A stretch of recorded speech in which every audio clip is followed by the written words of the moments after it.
Welcome back to another episode of University of Conscious Science. We're going to get into all this Tiamat, getting to know our demon, our shadow side. And it's important for us to do that if we plan to be human or what's called man. Before we do that, though, I'm going to just, give some talk really. Peace and blessings, Lily in the Valley. How you doing? We're just going to talk about who we are because by now you should know it's two type of people. You got the spiritual world people and you got the mundane. And and within the spiritual world it's divided into many factions. So hey Mystic 111, what's going on? How you doing? I want to welcome, that's another thing, welcome Mystique 111 into the family. Welcome to the family, Mystique. And I'm fine, Lily. Thank you very much. Thank you very much. It's been a great day. Everything is progressing. Went to the studio up in Kingston, recorded some music. It was nice. I got some nice pictures of it. It's just on my other phone, so I'll show them. And I almost got my permit. I'm going back tomorrow to have my permit.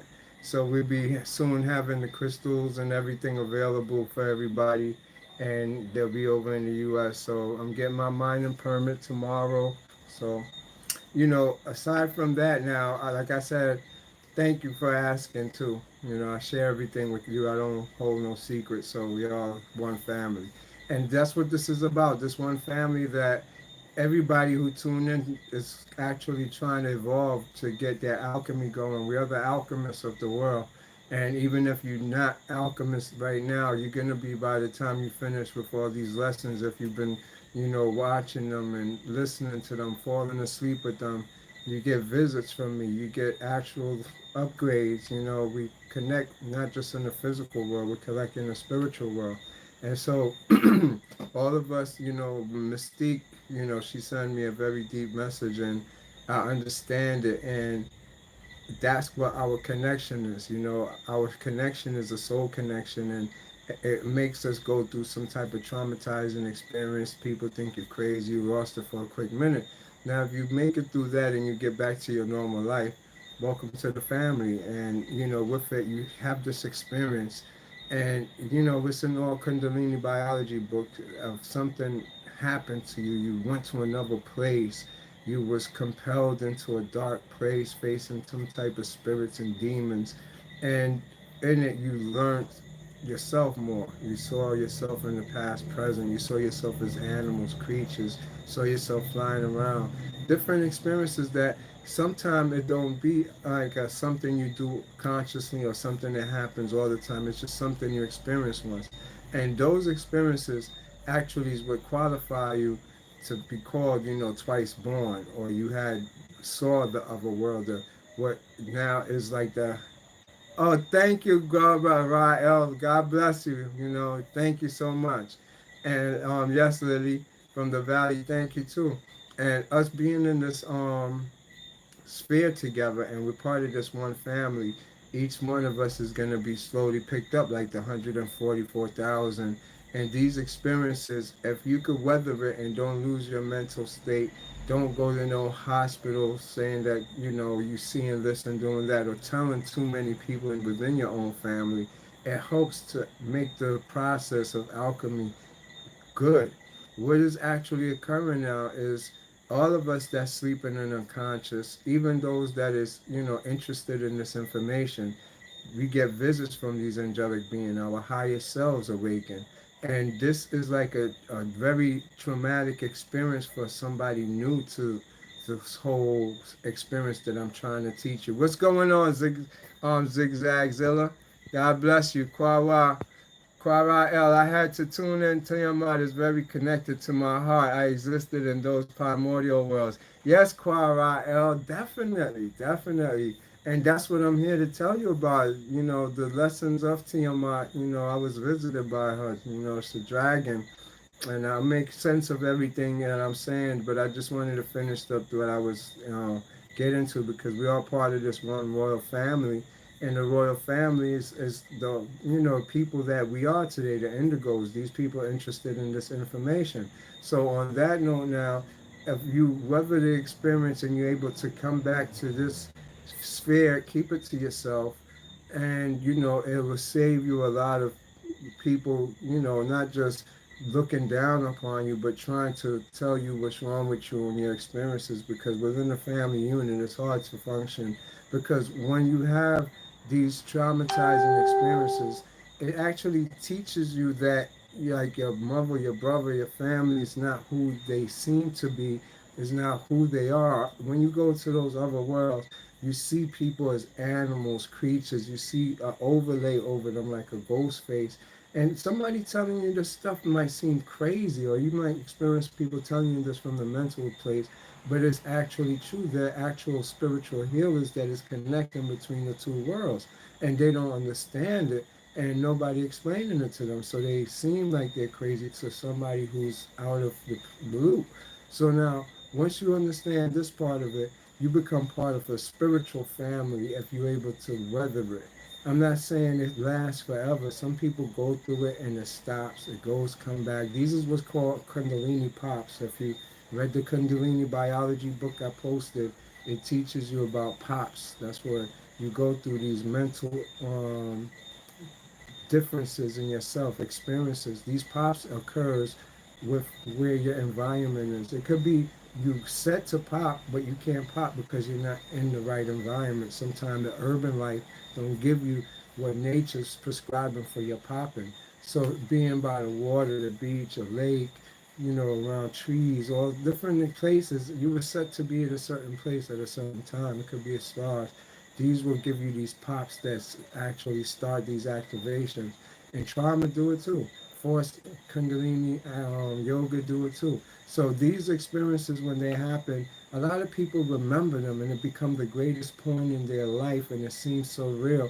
Like it leaves them an instinct inside of them that they don't know they have yet, but tap into slowly by doing weird things, by doing things that's not, society point of view of seeing. And you get some of these people that actually become not just creators of new ways of, jewelry. I've seen people doing it, and a lot of people is coming up, especially with reading and psychic connection to the stars to be able to tell you the zodiac. These are some of the people that become twice born after they had their awakening from, knowing that the mundane world and the spirit world, and be able to interpret instinctively, don't know how they do it, but just interpret those other worlds now, which is kind of, I wouldn't say it contradicts this world, but it don't align with this world. So for us, we would have to find a balance. Peace, Stardust. How you doing? Yes, the planets. We're gonna get into these because this is all part of Tiamat science. Let's get into the mother dragon because I'm gonna be quoting from Demons of Tiamat. I'm gonna post a book for y'all after the session, and another one, the Black Moon. Getting to know our shadow self because we don't understand these splits that's inside of us, how they occur, and what they are. And we're gonna be going from regular teachings of angelic teachings because that's who we are. That we deny our own angelic way. We don't believe we're angels, but at the end of it all, your true religion. And that's why religion have such a grip on humanity because that's who they are, but they twist it around and pervert it. So when you have these out of body experiences, these type of I'm well, I have the PDF, great. So we're gonna be reading from those. If you have them, prepare them. Like I was saying, when you go in that spiritual world, you will experience biblical things and spiritual things that you would be like, well, I don't understand. What is this about? So there is inside of you parts of your body, your biophysiology, which we're going to learn later on in these sessions, that why you have a connection to religion. And when you do understand it, then you understand the man on the throne, the beast, and a whole bunch of other stuff that's laid out. When you get into this other world, it's like the occult is a new world available to you.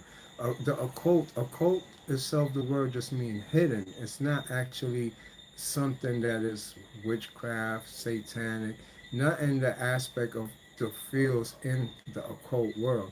But occult in this definition just means something that is hidden. And that is right in front of your eyes. This whole world that I'm telling you that some of us can't see and perceive yet as energy, but it is the hidden. So you have people who could see energy and could interpret it, get into it. People like C.L.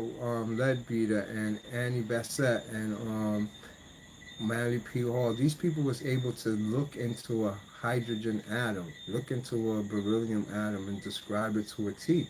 So we have microscopic vision and we have the ability to go from the past, present, and the future.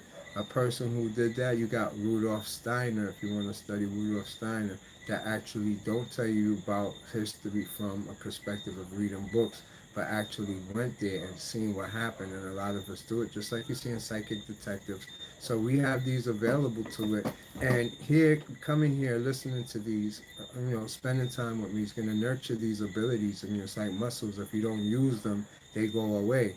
LSD gave me microscopic vision. Yeah, that's what I got, the LSD microscopic vision. So this LSD microscopic vision starts off spinning for me like this, and it gets bigger and bigger and bigger and bigger till it takes up my whole wall, and I go through it. So it's through the microscopic vision.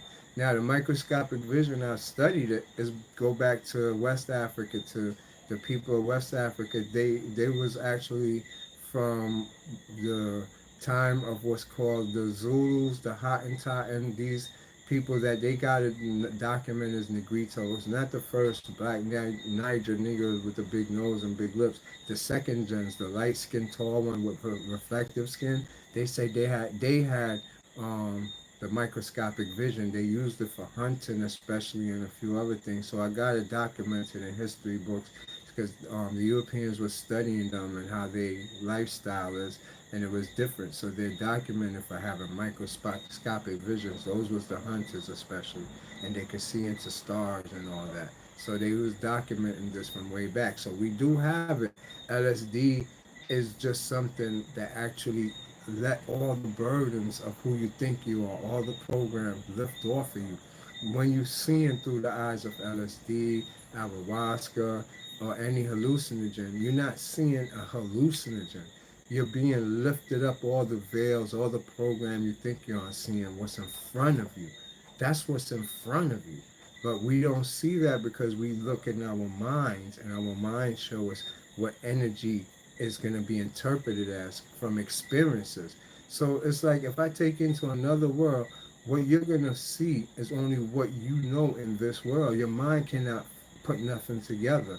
It only put together what it has seen and experienced already and try to make and build something. So when you're going into the world of LSD and those things, and so you see everybody share the same pictures, everybody share the same colors, everybody share the same patterns and design because that's what's really out there. That's not something unique to an individual.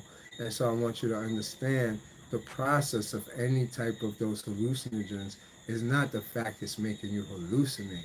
It's lifting up your burden so you can remember who you really are. So in our doc, if you look right now, especially on TEDx, you see a lot of psychologists and a whole bunch of psychiatrists that use LSD and a whole bunch of psychedelic drugs is telling you that was the gateway to spirituality, and it should never have been illegalized. It should have been legalized because society would have been better today, and everybody would have been in their higher self. They know that now from tests they ran now. So what we did wrong in the 80s by making it illegal was criminal minded and mundane when they're seeing them as normal and the spiritual is seen as cuckoo and psycho.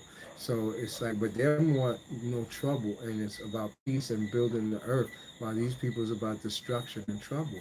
So you get to see it's not right. All right, let's keep it going. Um, psychedelic philosopher. What's going on, Danica? Glad to see you. You know, Danika's doing great. She's doing her little thing with the crystals, and that's another great thing. I tell you, we have a family, and in it you have instincts, and sometimes these triggers you have to follow because they're gonna lead you to activation of your chakras, and sometimes it be going to the water, going on hiking trips to go find crystals. And these energy crystals is actually more than what we think they are. They're not just crystals.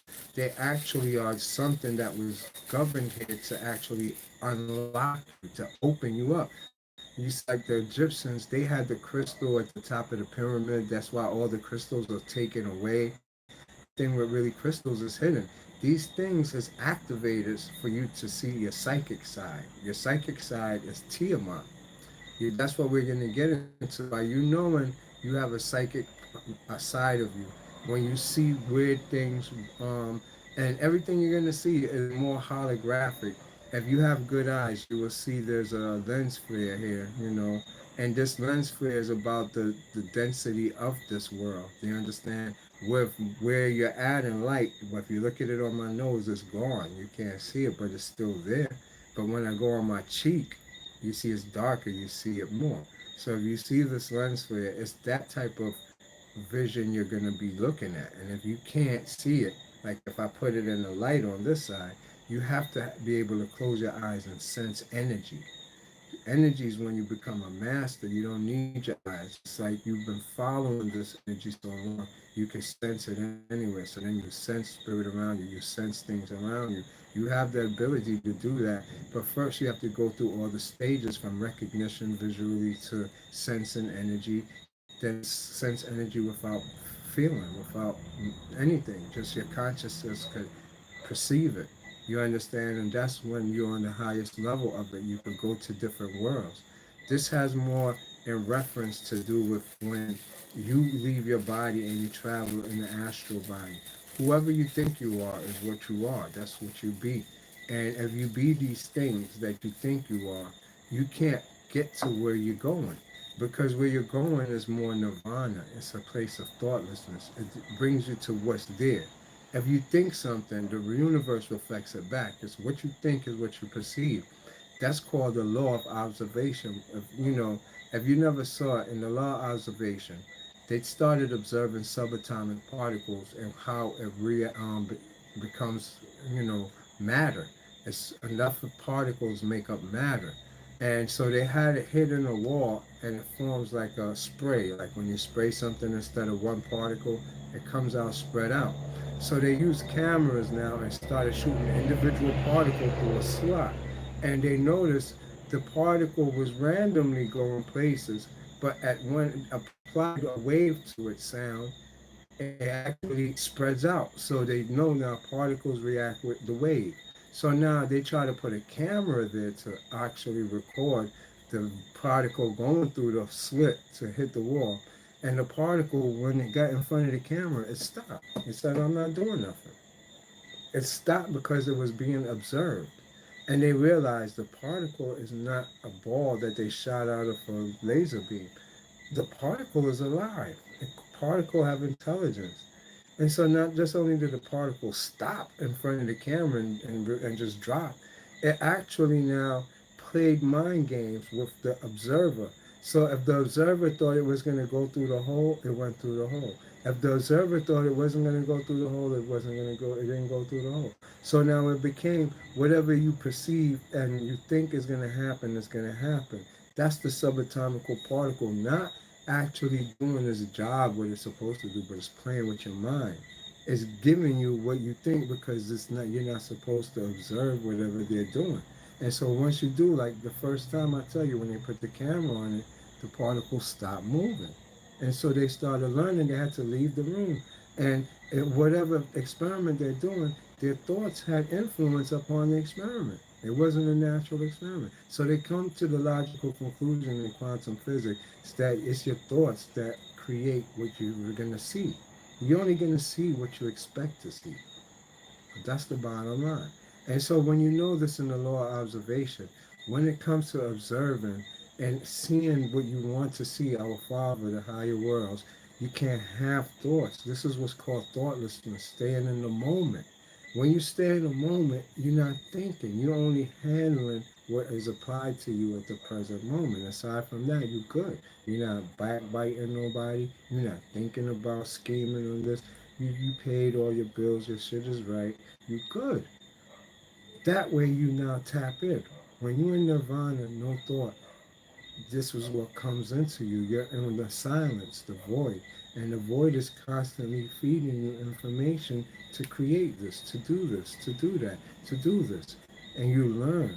And so, but if you don't tap in, you're already in a prefabricated matrix that has options only for you to choose. You don't get to create nothing. You only could choose to do this or choose to do that. So it's very important for you to understand these things when you're starting to look into these worlds. And so a lot of us want to assume we're in a bubble and I'm going through flying as light. Yeah, that's cool and everything. But you want to see what's there. You want to learn you. You want to know that you are a novice, a neophyte, and you want to get your wings. You are an angelic being who has wings. And so by you not going in there with these superficial thoughts, which will produce something, it's imagination, it's a mind, you will make your reality real and go in there as the neophyte, don't know nothing, but you're seeing weird, crazy things, and a spirit guide in there will can take you under the wing and teach you. You have your spirit guides with you, but as long as you forfeit it with your imagination and thoughts, you're willing something else into your reality that you imagine. And so by you just doing that now, you start your lessons to get your angelic wings, your spiritual wings, which has a real effect in the physical world to give you more of an illumination, to make you more of light, to make you come into the society and be a light worker, plus have special powers, which is called psychokinesis because it encompasses the whole world from telekinesis to, you know, clairvoyance and a whole bunch of other parts to it, including Reiki.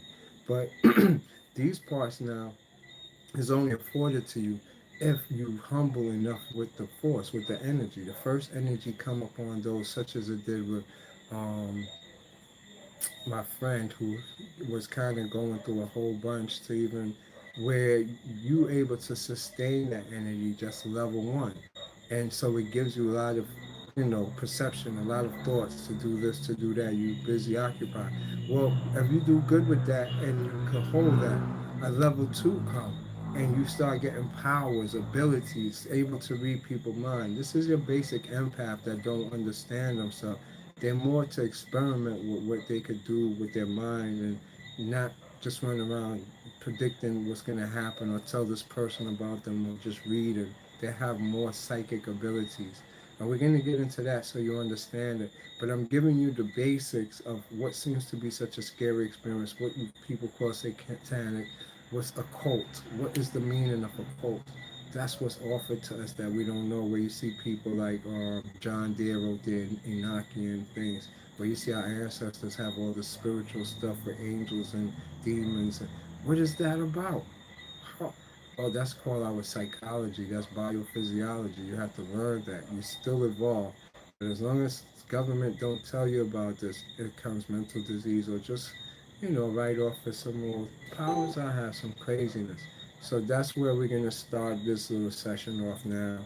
And we're gonna start off, let me see. We're gonna get into Demons of Tiamat. Because in Demons of Tiamat, it gives you a good understanding of the many aspects of ourself. Because you have, I hope by now you understand there is a real tree of life, in the Garden of Eden or whatever they call it. This is replicated where you see the Sumerian with the guy with the cone holding it over the tree of life. Every religion know about the tree of life, but the tree of life isn't actually some garden tree. You're the garden, and the tree of life is in you.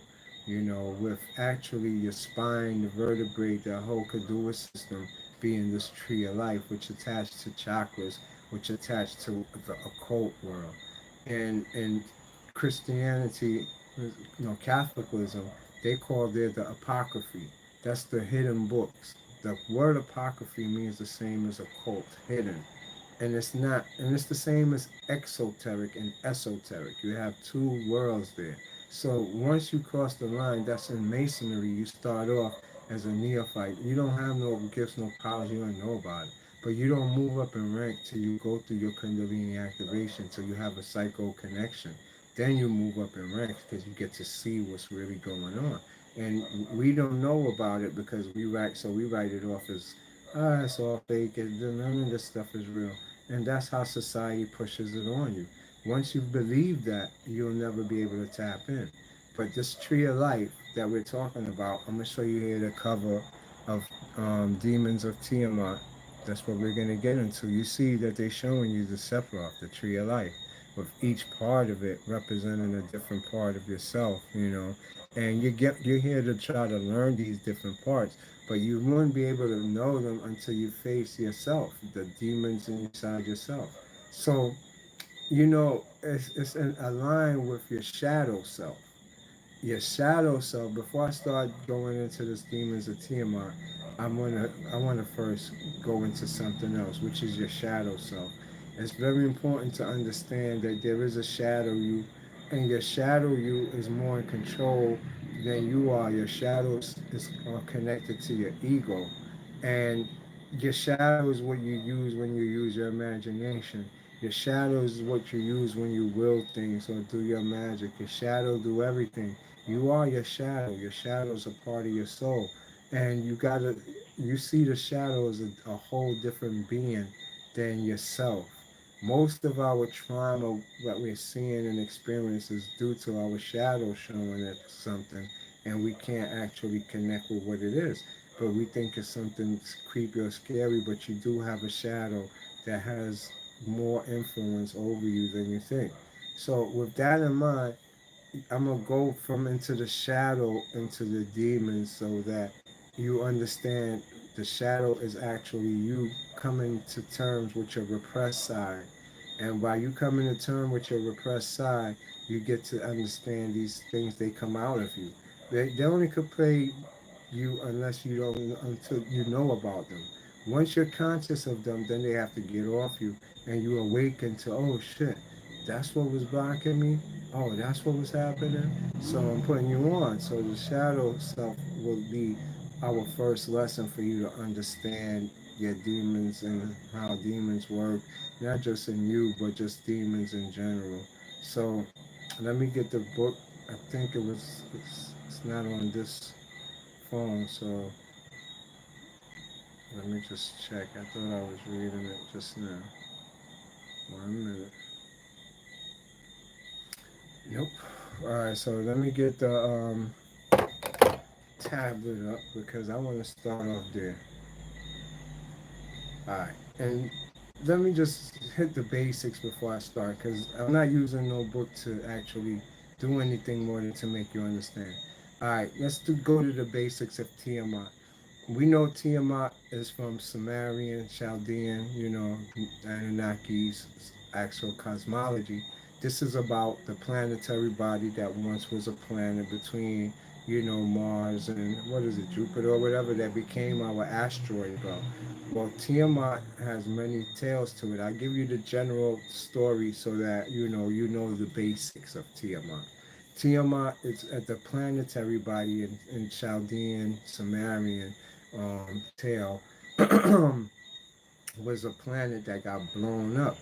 But being that the planet got blown up, it didn't blow up. Only the physical planet blew up, but it became known as the dark star, the dark planet. This is, when they say the age of Uranus, we went into the dark. This dark star wind up staying inside our body and became a part of us, our ego, our shadow self. That's the story of Tiamat. Now, this before, let me give you my experience too with it. Now, greetings, I seek stardust, peace and blessings. Is this the moonstone in your hand? Oh, I got the moonstone. I'll show you the moonstone. Yeah, that's one of them right there. Thinking without thought. Yes. If you think without thought, you just be being.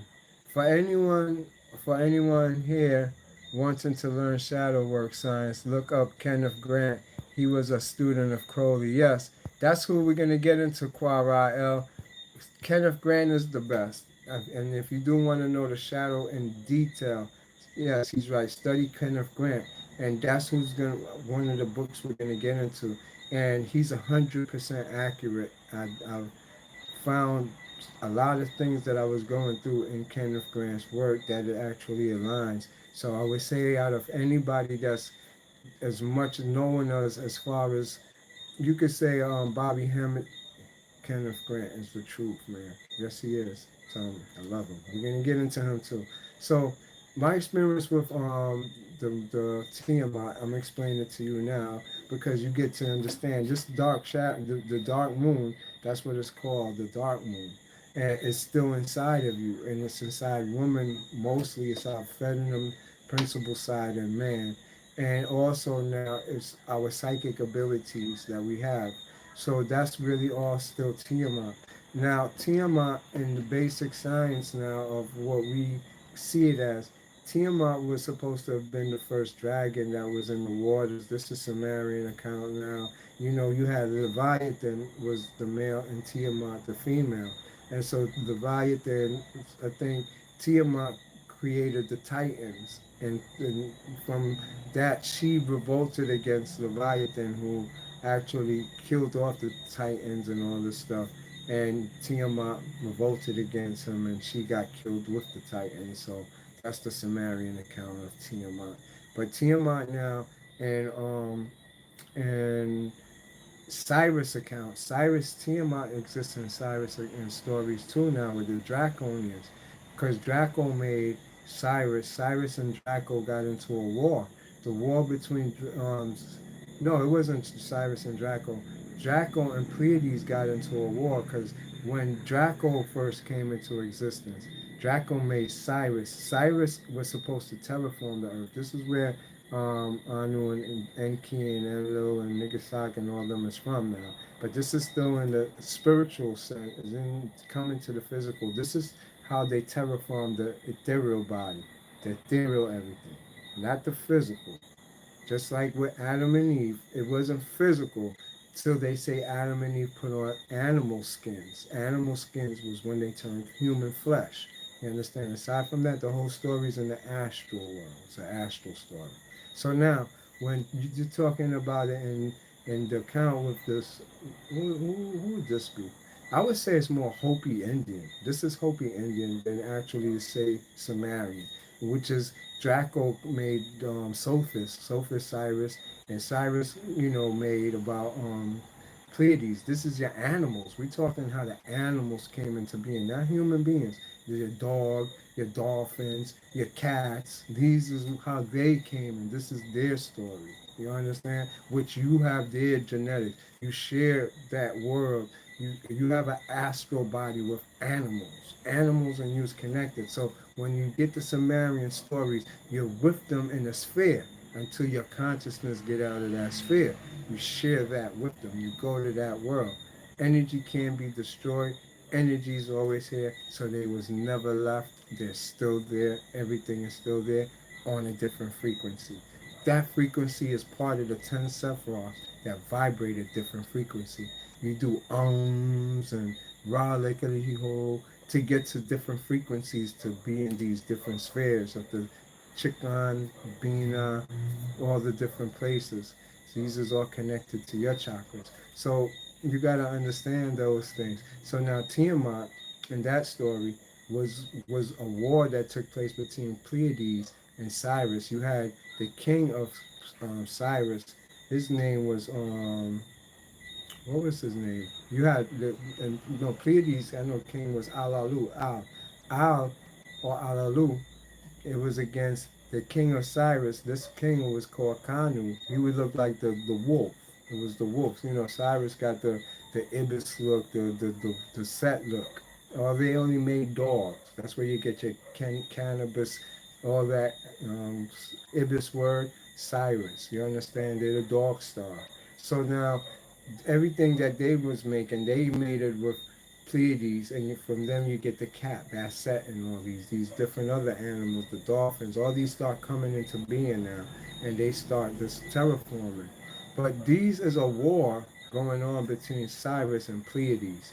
This war now is because the king, which was Anu, his father, Enlil father or whatever, had the contract to terraform the solar system through the Draco. That's who they paid. The Draco being Tiamat, the real queen, the dragon queen, not Tiamat the planet. Draco, the sphere we're in. This is a dragon came and exploded itself, and we live in the dragon. That's the real Tiamat, but this is called the Draco Queen. But we're talking Tiamat, the planet, the terraforming of it by Enlil and Enki now. That's as military part of the physical coming into existence from the ethereal. So now, when the Pleiades and the Cyrus people went into war over it, that's when you hear the story of Star Wars. The Death Star came because it was actually Tiamat came, and while these two was warring, because it was Kanu. Kanu is the wolf family, and Alalu is the Pleiades um, bird and family. These two went to war. That's why you see the Egyptian have the bird and the wolf, the dog. These represent those two star systems. In actuality now, these gave us the Muslims, the Al. You know Al, Alalu is that family. And up to today, they still warring with the Wolf family over this. This is a spiritual war that nobody could come between because you got the L's and the Al's. These is two wars that's going on still. That's why everything with the East and Arab Arabia is still Al this, Al that, Al that is deep. But you remember, this is the yellow people, the Mongoloid, because the Pleiades went to Samaria to birth the Sumerians, while Enlil and them birthed the black dragon people, the dragons. You know, so the dragon and the fish, the dragon and the eagle. You see all on the England flag. They always have the two serpents. That's the war between the two spiritual families. You understand? One is black blood, one is blue blood. Black blood is the Renki family of Egypt. Blue blood is the Mongolian family who became the Indo-European Aryans. The Indo-Aryans. They never was from Europe. They come from India. Everybody came from India. That came from India. And then you have the homonyms, which mixed up with Enki blood, who became the people of Kemet, who was people of Atlantis, who was the Igbos, who was the Pygmies, who's the Bushmen. You know, it's the same thing. Just like these became all um, the in what we call them Asiatics, Indies, all these indie word, all the Indies, all the Indian type things, but they're actually the precursors to the Europeans. Then they went to Europe and conquered the Moors and took it over, and then came back out. It's a long story, but I'm giving you the basics of it so you understand the spiritual. Back to Tiamat now. So the war between the Cyrus and Pleiades ended up in the Queen of Draco actually blowing up what they was fighting over, which was the Earth, the first Earth, what was called Tiamat, Gaia. Gaia now became the asteroid belt. Same story.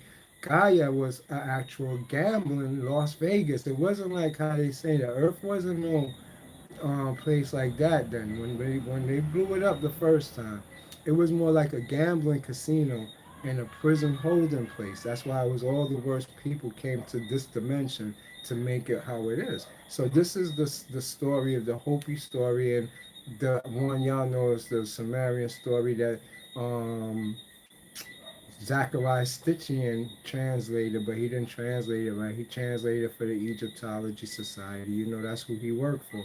So it was translated wrong. You got this guy named Anton, I forgot Anton something. I'm gonna get it in a second. He redid it. He did a book called Age of the Uras, he redid the translation of the Sumerian tablet that tell you a different story, the real story, but it's more spiritual. So that's the stories of Tiamat. Tiamat is also called Lilith, the black Lilith. A lot of people get it confused. It became Lilith once it blew up, and it actually never was destroyed, and it became part of us.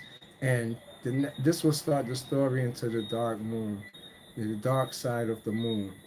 I'm gonna show you it so that you can see where we're gonna be going from. I'll post a PDF from it. This is called The Dark Side of the Moon, the complete course in magic and witchcraft. Is this the right? Oh, I don't think this is the right one. Hold on, I took the wrong one. No, this is not the right one. The one I'm looking for. Wow. It's funny. Look at this name at the top. I wonder what this is about. That's crazy. Wow. All right, 1 second. Let's go back to the other one, but I'm gonna pull up the dark moon. It's very important for us to get it. While I'm doing that, I want to tell y'all the story about my experience with Tiamat, my personal story now. Now, when I was going through my ascension and I was just telling my friend the story, it's hard because that little wormhole we talk about, the microscopic, it turns big into the tunnel. A tunnel you see, you go through this tunnel to get to the other side. So every night I have to go through the tunnel. I sleep in the tunnel. I go and travel to these places. So at first, when I was doing it the first year or two, it was like sitting in your living room playing a video game and you watching it. So I'm in these different worlds watching these beautiful things until the eclipse. The day the eclipse happened, I was confronted by the dragon. The dragon came at me flying like a bird. And actually, it looked as small from a distance, but it got so big. It was like a 747 flew on me. And when it did, my body just started hovering and it started woo woo, woo woo. So I had to go inside the house and sit down like I didn't feel well. And sure enough, it seemed like it projected on my wall and started telling me it's the great mother, the dragon. And as much as I was in fear and trauma, it had a story. And the story was telling me how it actually created us. We live in it and it feeds off of our fear energy. This fear energy and it feeds off our sex energy, our anxiety energy, feeds off our energy. But it's not saying that it's a monster or something bad. It's saying that it's our mother. And it's here to teach us soul lessons. But we exchange energy. And with it teaching me this, right, which was kind of traumatizing, every time I closed my eyes, it seemed like I would just go down and force my eyes to close, and I would go down like I'm in an elevator. I feel my body shrink down like I'm shrinking into adamant. And this started an experience that, I was just telling one of my friends about it too, that the wings, they was telling me how it feels like their shoulder blades, they had some wings cut off or something. And I had the experience when I first was actually going through my meditation. They tell you everything. I know all the downloads, what we're capable of, what our instructions and how our body work. I've received them all and I understand them. And one of them is that we have wings at our shoulder blades, and I always thought about that. And so one day I'm in meditation, and sure enough, this big angel is flying towards me, black, black, like the Batman sign, flying. And as he land, he just land and get on one knee and put his hand on his head, and his wings just said, and flapped open. And as it flapped open, it was like it just put me to sleep. And when I woke up, I've been having two pains up on my shoulder blades, like somebody sending electricity. And I had this for a while, and I'm like, what the hell is this? And then in holographic meditation, because I got a being that is in front of me, and he actually teaches me what to do. He was making me do all my exercises where I will flex that bone up and I will feel like something is poking out. Eventually, when the dragon came and I went into that meditation I told you, and I feel like I'm shrinking in my body, and I'm going down in the elevator, and it got darker and darker. It seemed like it just let me go in space, and I was a balloon floating around. I could see my target, the orb. It's there now in the darkness. So usually I go towards the orb. The orb would be just like this light. If you could see this, I would see that and I would focus on going to that. As a matter of fact, in the center of that. And so you lock on with your third eye automatically to that, and it will just take you. Your consciousness shoot through lights, rays of lights, or whatever. But with this one now, once you let me go, it went from me watching like a third person video game to where I feel like I'm floating in my body and I'm scared of heights. I'm like, what the hell is this? So the more I try to grab my composure, the further I'm slipping away from the orb. It's like I'm floating away. If I stay still, it will move. But if I try to even look, I'm floating away. I'm like, what the hell is this? I'm nervous inside. I feel weird feelings. And showing up with all my strength and courage, I was able to grab the orb and lock on and just pull me like I'm going through space. I'm flying now. And I'm like, what the hell is this? I wind up facing a whole bunch of gatekeepers. I was telling my friend about flying in the tunnel. You have gatekeepers in there, and they actually monitor between your consciousness. You can't pass them no matter how you try. They lock onto you and you lock down your spine. So you could travel that world, but gatekeepers is there. And if you don't do what they're supposed to with the signs, you won't be able to pass the gatekeepers. So now, once you're able to understand the gatekeepers and get to it, I made it to the other side, and I seen there was another world on the other side where a lot of it's like a Wakanda type thing, you could say, where a lot of high beings is at. Everybody who made it there was greeting me, and so with that, I was scared to death because the first person I saw touch me, when they touched me, they flickered from looking like a human being or a regular person to a demon. And when they did, it sucked all my energy. I had 100% energy. It went to 2% as soon as the person touched me to congratulate me. And when they did that, it just made me more panicked to that balloon again that's floating off. But this person seemed like they're taking me someplace. They're taking me away. And I was so scared. I unbroke my meditation, and I'm sitting there. But as I'm sitting there, I feel my body's floating. Like, no, they're still taking you away. I had to hurry up and close my eyes. And sure enough, when I did, I pushed the person off. They were still standing there. And then that's when I was like, take me out of here. And to make it real, the person, the dragon just lift me out. It was like I was leaving that whole thing. And it brought me back up, and slowly when the light came back on, my eyes open, and I was back in my room sitting there. And I'm like, no, I don't trust you no more. That was it. And I swear to God, I didn't meditate for 2 weeks. I didn't want to have nothing to do with it. So when I started back after 2 weeks, because it tried to force itself to make you do this, force it onto you. It's hard. You got to keep yourself busy. But as soon as you're not doing anything, the twirls will start coming and they start doing this thing. You don't have to do nothing. Just don't do nothing. If you don't do nothing, it comes. So now I'm avoiding it for almost 2 weeks. And I swear to God, it was like a fear factor I never seen. The first thing now, I pop up in darkness, and I'm afraid of heights, so I'm floating in it. It's not like the video game one where you, yeah, this is cool and I'm flying around. No, you feeling everything like if you was playing Call of Duty. Since imagine sitting on your bed playing Call of Duty. That's cool. But now imagine playing Call of Duty and you're in it with the gun and niggas are shooting at you. You're like, what the hell? How did I get in here? This is real. Wait, so that's why I'm like, what the hell? Why am I feeling these feelings? Why everything is just, and from there, something just swooped me up, picked me up, and just dropped me over a cliff. That at the bottom is just clear darkness. My throat, my heart is coming out my throat. I'm just dropping till I drop and pop out in another world. Where they just take you from there. It's like you're on a slide from the moon to the earth. It's just a long, steep, slow slide. It's take you on a fear factor of all your fears. Everything you fear is what you're gonna go into. Yo, that's why I laugh. Cause anything, that's what it's all about. Your fears. If you fear lizards and crawly things, you're about to be attacked by all that stuff. And so that I had to deal with for a while. That was the mother's lesson to me, how to overcome my fear. And once you learn it, it was like you learned how to fly your macabre.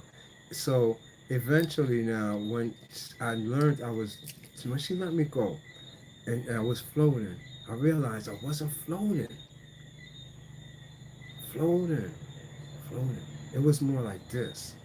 That's when I said, no, there's wings there. I was like this. Like if I was a little baby dragon and the motion was this inside my body when she let me go. But when she was holding me and carrying me around all that time for 2 years, I didn't know it was her carrying me around until she let me go. Then it was me on my own. If I didn't do it, it didn't work. So when I'm traveling the tunnel got curves sometimes, and you see it, you curve. Use here to be it, so it curves. But faster than the speed of light, and these turns come. You have to be able to turn. If I used to hit the wall, boom, everything, boom, I'm slowing down, boom, boom, boom. Every time from zero, you go back to zero and you gotta go slow. So all of a sudden now, I learned how to keep myself stable. Like this is the orb right here. the circle. You have to be in the center of it. You can't be on the wall of it. So once I learned how to hold it and just stay on it, you already see what's coming ahead. So you already have to already have the L cut in you. Once you cut it with your perception already, you just hitting it like that. It just okay. I'm back. I'm back. Okay. Okay, sorry about that. I think my thing unplugged. So, anyways, these is the type of experiences I had with Tiamat. Is the mother? She stood with me for about a week, telling me more about her, who she is, how she actually is the sphere that we're in. The whole solar system is in her, the great mother, the dragon Tiamat. So, with that in mind, you will learn that there's more to you, and only way to access what I'm telling you about is through your shadow self. Your shadow self holds the keys to all that world that is called the hidden, the occult. And only way you be able to tap into it is if you actually be honest with yourself, be true to yourself. Your shadow self is your true self, and your true self is the actual one that is the one that's behind your motives of everything you do. One second. Let me see if I can find this for you. Alright, so yeah, I found it. Here we go. This is gonna be called Black Moon, a guide to healing the shadow side of you. That's the one I was looking for. So with that in mind, I'm gonna start off with there before we go into the demons of Tiamat. Then I'm gonna do a little bit of Kenneth Grant for you. Alright. So we waiting for that to load up. That's the Black Moon.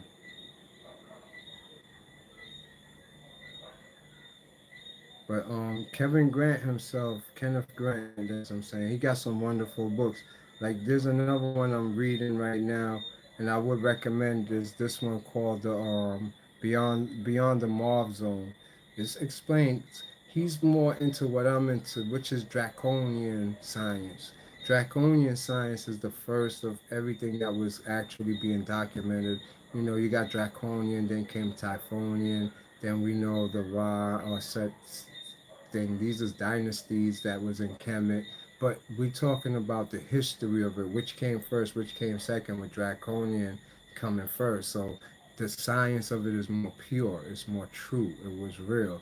Everything else is the same Draconian, but reinterpreted to not seem that way. So learning it the raw way, it's still in Christianity today. That's what Christianity, Catholicism, any form of worshiping is. It's still draconian. It's just under different things. So draconian, Chaldean, Sumerian, those is the original forms. Everything else is trying to actually hide the truth from you.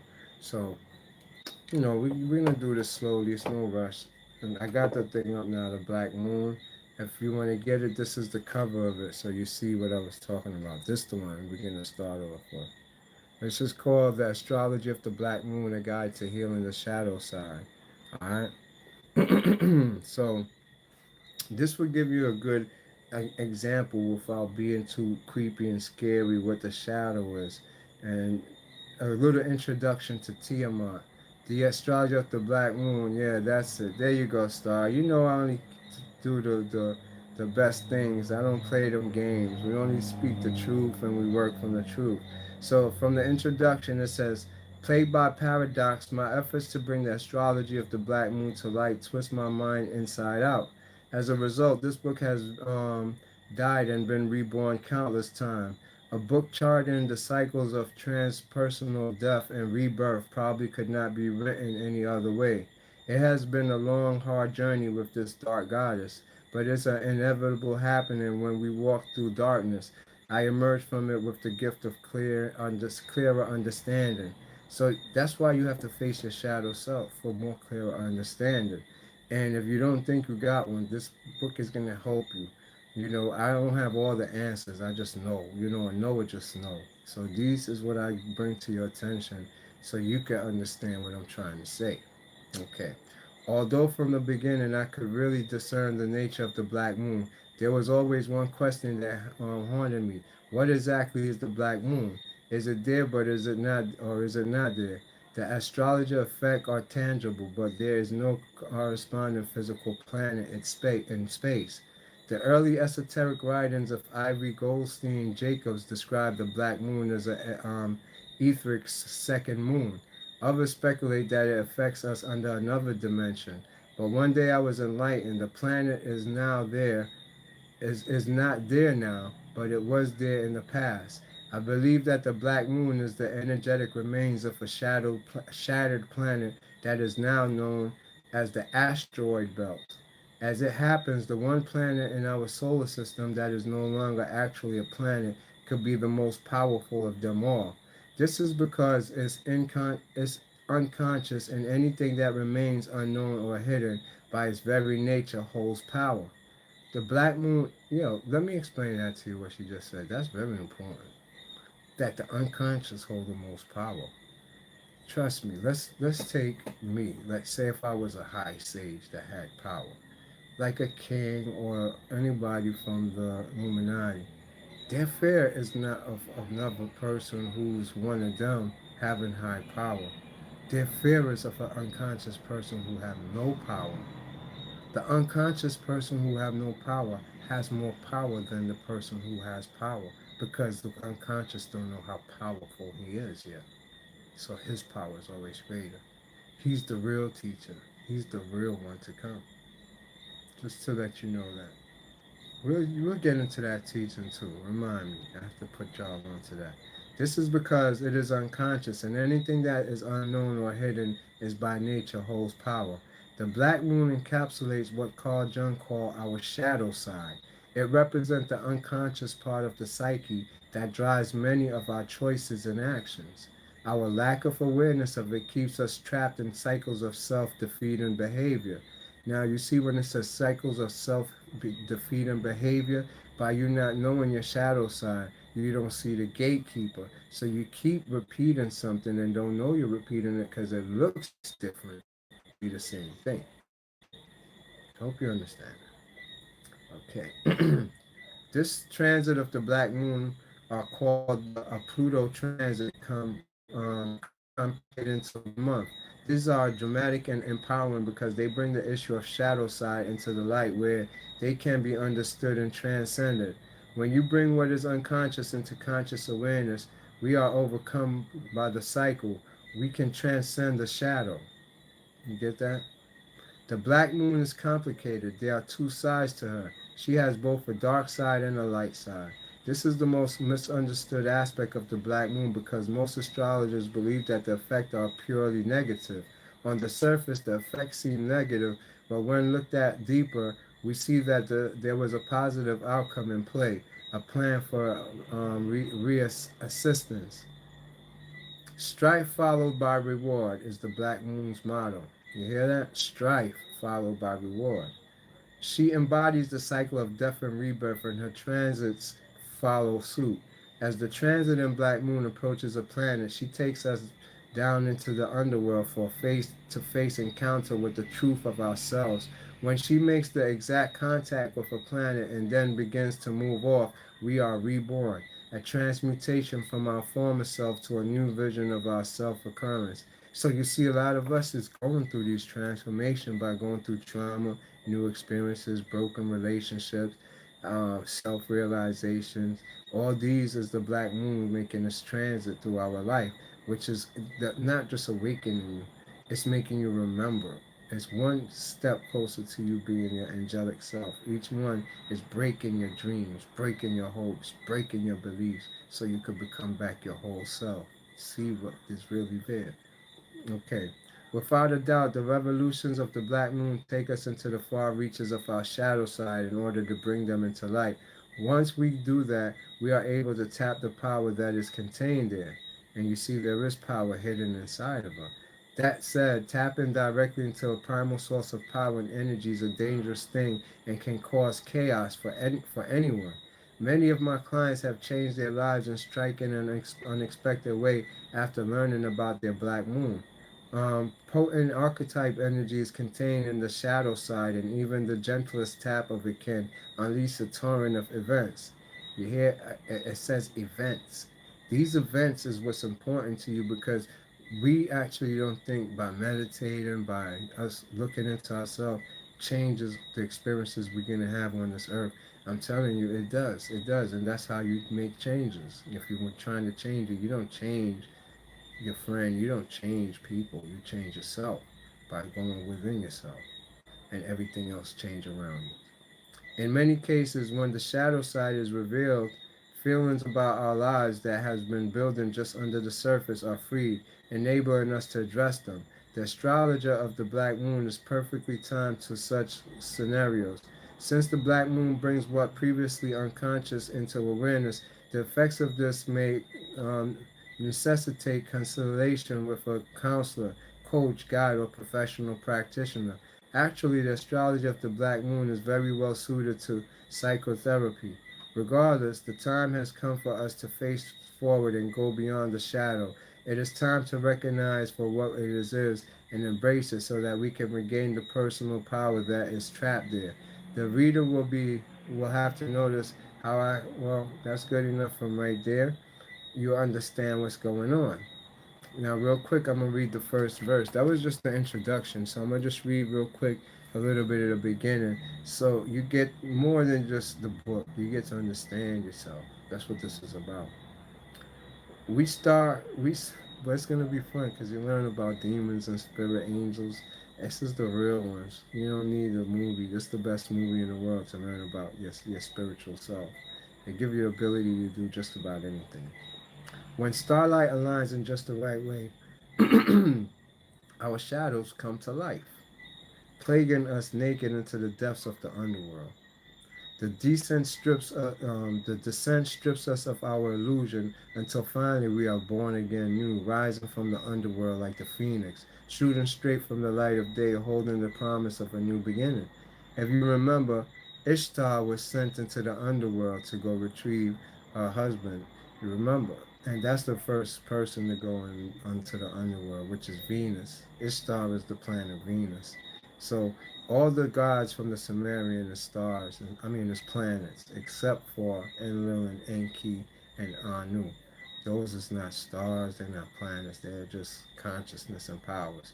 But everybody else play out a different planet. Alright. Such is the way of the black moon. She has been the missing piece in astrology, hidden among the shadows, but now it's time for her to come to light. It is time to begin to bring the black moon out of the darkness of the underworld and into the light of day, where she can complete the pantheon of astrological bodies in our solar system. But we have a problem. Before we even get started, understand the black moon is difficult because it is not a physical planet. It was a planet in the distant past. The ancient texts refer to the planet as Tiamat, sometimes as Krypton, and located in between Mars and Jupiter. Tiamat is the lost planet in the solar system. The ravaged husk of the planet's shattered remains are now recognized as the asteroid belt. There are several theories about the cause of Tiamat's destruction. Ideas range from a natural cosmic catastrophe to an ancient interplanetary war. And those are the two things I told you about. Now, personally, I'm inclined towards the latter and recommend that a work by Dr. Joseph Farrell, that's Josephfarrell, for those who want to Google it, for those who wish to pursue the subject. I purpose that when this planet broke apart or when it was destroyed, depending on your view, it fell from the field of consciousness. With this, we lost the understanding of how it fit into our cosmology and its importance in remaining the balance of our psyche. But the lost planet did endure in the form of a shadow, a phantom hovering along the fringes of awareness in a nebulous, half understood astrological entity known alternately as the Black Moon.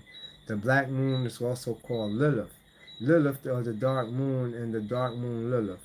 It is the truth that energy can never be destroyed. The energy of Tiamat has maintained cohesion at some level, regardless of what physically has been done to the planet.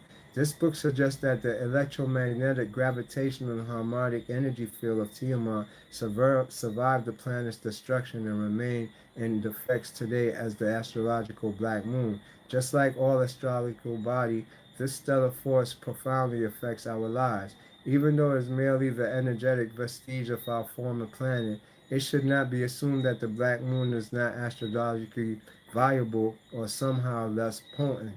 In fact, endeavor is undertaken here to make a case that the black moon power influence is rivaled by no other planet in the whole solar system.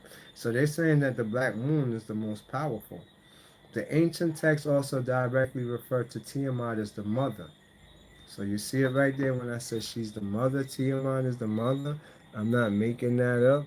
And I tell you how I had this weird experience with a dragon that claims she's the mother. See how it says the mother? And why is the mother that?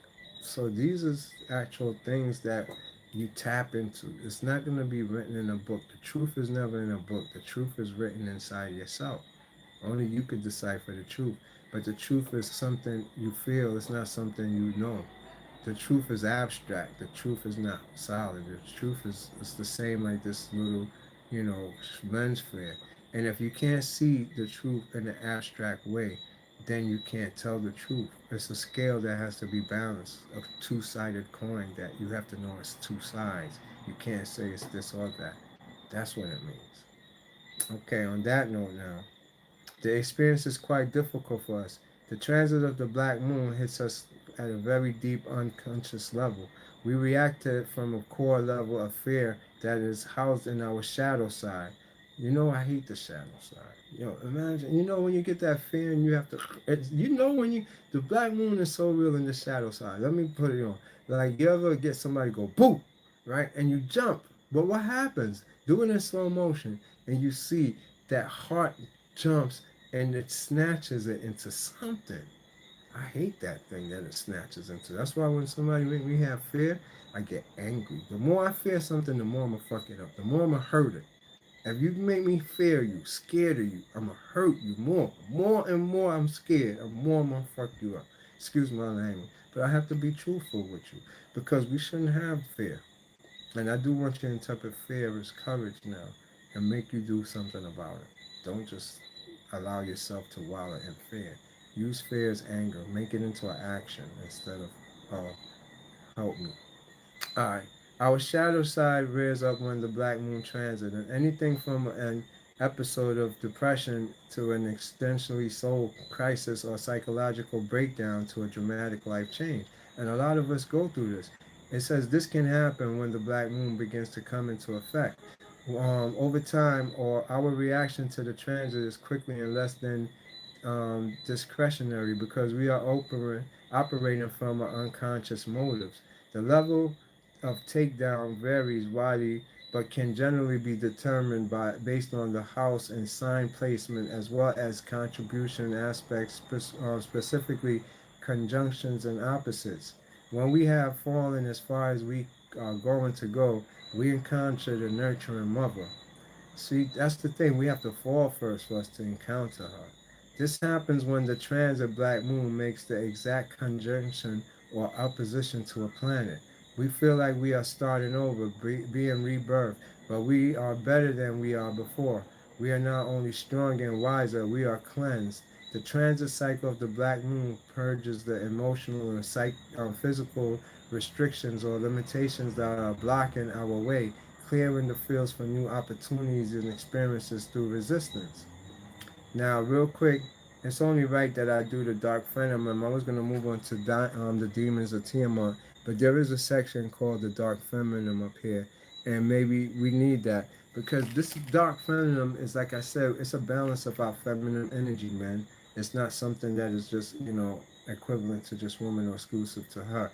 And for you to understand yourself is the same like understanding both sides because you're androgynous. You have to realize that. Not even understand it, realize that. Okay.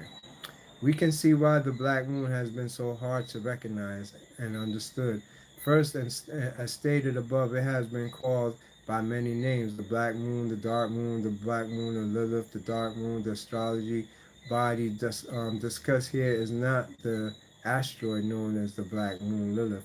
This book focuses on the black moon as the energetic point between Mars and Jupiter that has an orbit of 8 years and 10 months and does not retrograde. This is much confusion because we are talking about two different things with similar names.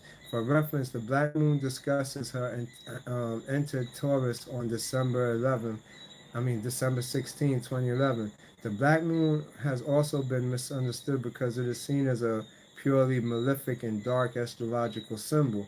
As a collective, humanity has a tendency relationship with darkness. We tend to view or judge things from lenses of black or white and good and bad. Dark Dark has become synonymous with bad, but ancient cultures understood that darkness is the time of feminine. So you see, darkness is feminine, like the dark moon, serving its own special role in the balance of light. It is from darkness that all things are conceived. Darkness, nightmare is the time when we nourish and replenish ourselves. During sleep, we journey through our dreams, all alone as our inner world comes alive. Facing our own inner darkness is as natural as going to sleep, but we have to come to blanket everything. Dark or negative is something to avoid. This has created a significant problem. Our detrimental denial of our own darkness is what has allowed it to grow to monumental proportions that we unknowingly manifest in the world at large, sickening other human beings on the collective. The dark feminine is where healing and recreation occurs, and this is symbolized by the dark void.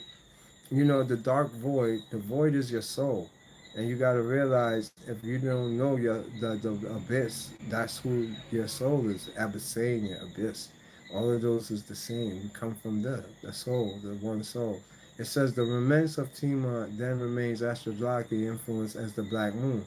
The symbolic return of Tiamat and her transformation from the lost planet to now the unbounded planet heralds the return of the abstract state of mind, the feminine mind, which is what is now needed to bring equilibrium to the system that is very much out of balance. As we awaken to our shadow side, we are balancing whatever trauma occurred to bring about the planet's destruction, and subsequently our loss of a part of our psyche that remains in shadows. We are reclaiming our personal power that is trapped in ignorance. I think that should give you an understanding of what your shadow self is, what your demons is now, without it being too harsh, without going into it in a, satanic way. I don't want to scare off anybody. So, on that note, now I want to get into demons of Tiamat. So this is where we're gonna get to understand these aspects of the dark moon and how it plays out on us. For you know who's the master of that though? Bobby Hemmett. Bobby Hemmett is the master of that dark moon, and he give you a lot of aspects of one thing. And if you could understand it, this is what now we're gonna get into. When you're talking about demons of Tiamat, the fact that you see it's one sphere, Tiamat, and then it says demons of Tiamat, show you within that one sphere is many things. And so that's what's the important part about that you need to know, that within it, in this demons of Tiamat, you have all the ones that Bobby Hemmett speak about, all the ones that's in the Gotia, all the one that's in the Kabbalah, all the one that's in Orisha, Ifa, Santeria. It's one system, one group of beings that has many names, or has many attributes, depending on what culture you're in. But when you get the all-around understanding of one of their attributes, you understand what they're doing. All right, let me see where we're gonna start off. I want to actually um, get you into the attributes of who they are, so that you get to learn. Okay, let me see. 1 second. Okay. Now, they have different aspects. Let me give you the general before I start. You see, there's the night side of the tree and the day side of the tree. This is equated in the Kabbalah and the magic to your front side and your back side. The front side is called the day side of the tree because you're always facing the day, and the night side of the tree is your back because that's always facing the dark. So that's the night side of the tree, and this is the day side. The day side of the tree is benevolent, it's good. The back side of the tree is malevolent, it's mischievous. All right, the day side of the tree is about physical health, feeling, fixing your chakras, healing you through the circadian rhythm environment. The night side of the tree is about lessons, sex, all the stuff to make you a better person, being good, bad, evil, all those other stuff. So you get contention at night. Daytime is just about love and healing. So once you understand those two, um, you get to know more about yourself. Let me see. I had one I wanted to bring up before I go back into that Demons of Tiamat. I was in this one right here. This is Secret Teachings of All Ages by Mary P. Hall. It's just a good encyclopedia reference. Like if you already connected and you're going through experiences and you don't have no idea what you're going through, sometimes you could look through this and he'll give you a whole bunch of definitions that can help you understand what you're going through. So that's my real purpose of dealing with him, really. All right. I wanted to take it from a part about the phallus. You got some here. It says the phallus symbolism. I want to make sure first I got the right part because I don't want to read this. There we go. Okay. There we go. This is about the Zohar, but this is about Adam. But Adam is equated to creating the shadow body. I want you to hear how he put it in here. He says the Zohar hold the concept of two Adams. The first, a divine being who stepped forth from the highest original darkness, created the second or earthly Adam in his own image. The higher or celestial man was the casual sphere with its divine potency and potentialities considered as the gigantic personality, its members, according to the Gnostics, being the basic elements of existence. This atom may have been symbolized as facing both ways to signify that with one face it looked upon the proximate cause for itself, and with the other face looked upon the vast sea of cosmos into which it was to be immersed. Philosophically, Adam may be regarded as representative of the full spiritual nature of man, androgynous and not subject to decay. Of this fuller nature, the mortal man has little comprehension, just as spirit contains matter within itself, and both the source and ultimate of the state um, dominated matter. Yeah. So Eve represents the lower or mortal portion that is taken out of or has temporal existence in the greater and fuller spiritual creation. Being representative of the inferior part of the individual, Eve is the temptress who, comprising with the serpent and mortal knowledge, caused Adam to sink into a trance-like condition in which he was unconscious of his own higher self. When Adam seemingly awoke, he actually sank into sleep, for he no longer was in the spirit but in the body. Diversion having taken place within him, the true Adam rested in paradise, while his less part incarnated in a material organism, Eve, and wandered in the darkness of mortal existence. The following of Mohammedan approach apparently seemed more accurate than the uninitiated of other aspects of the true mystic importance of paradise, for they realized that prior to the fall, the dwelling place of man was not in a physical garden in a particular part of the earth, but rather in a higher sphere, the angelic world, watered by four mystical streams of life. After this banishment from paradise, Adam slid into the island of Cleon, Ceylon, and this spot is sacred to certain Hindu sects who recognize the old island of Lakarma, once presumably connected with the mainland of a bridge, as the actual state of the Garden of Eden from which the human race migrated. According to the Arabian Nights, Sir Richard Burton's translation, Adam's footprint was still to be seen on the top of Silius mountain. In the Islamic legends, Adam was later reunited with his wife, and after his death, his body was brought to Jerusalem or whatever. Well, I wasn't talking about that. I was looking for more with him in the shadow, because they're saying he created the shadows. Coming up now, it says the word Adam, which is ADM, it just have it. The word ADM signify a species or race, and only for lack of proper understanding has Adam been considered as an individual. That's why it's important to know that. I'll read that again. The word Adam, ADM, signify a species or race, and only for lack of proper understanding has Adam been considered as an individual. As the microcosm, Adam is the gigantic androgynine, even in the demiurges. As the microcosm, he is the chief production of the demiurge, and within the nature of the microcosm, the demiurgus establishes all the qualities and power which he himself possessed. The demiurge, however, did not possess immortality, and therefore could not bestow it upon Adam. According to the legend, the demiurge strove to keep man from learning the incompleteness of his maker. The Adamic man consequently partook of the qualities and characteristics of the angels who were the minister of the demiurge.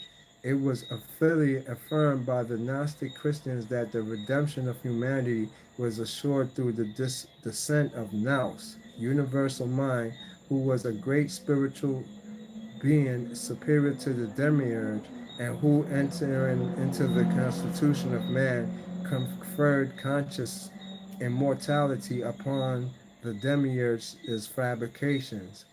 So it's saying that we got our abilities to be who we are, not from him himself, but through Adam, or what we call the higher being that came down through intelligence.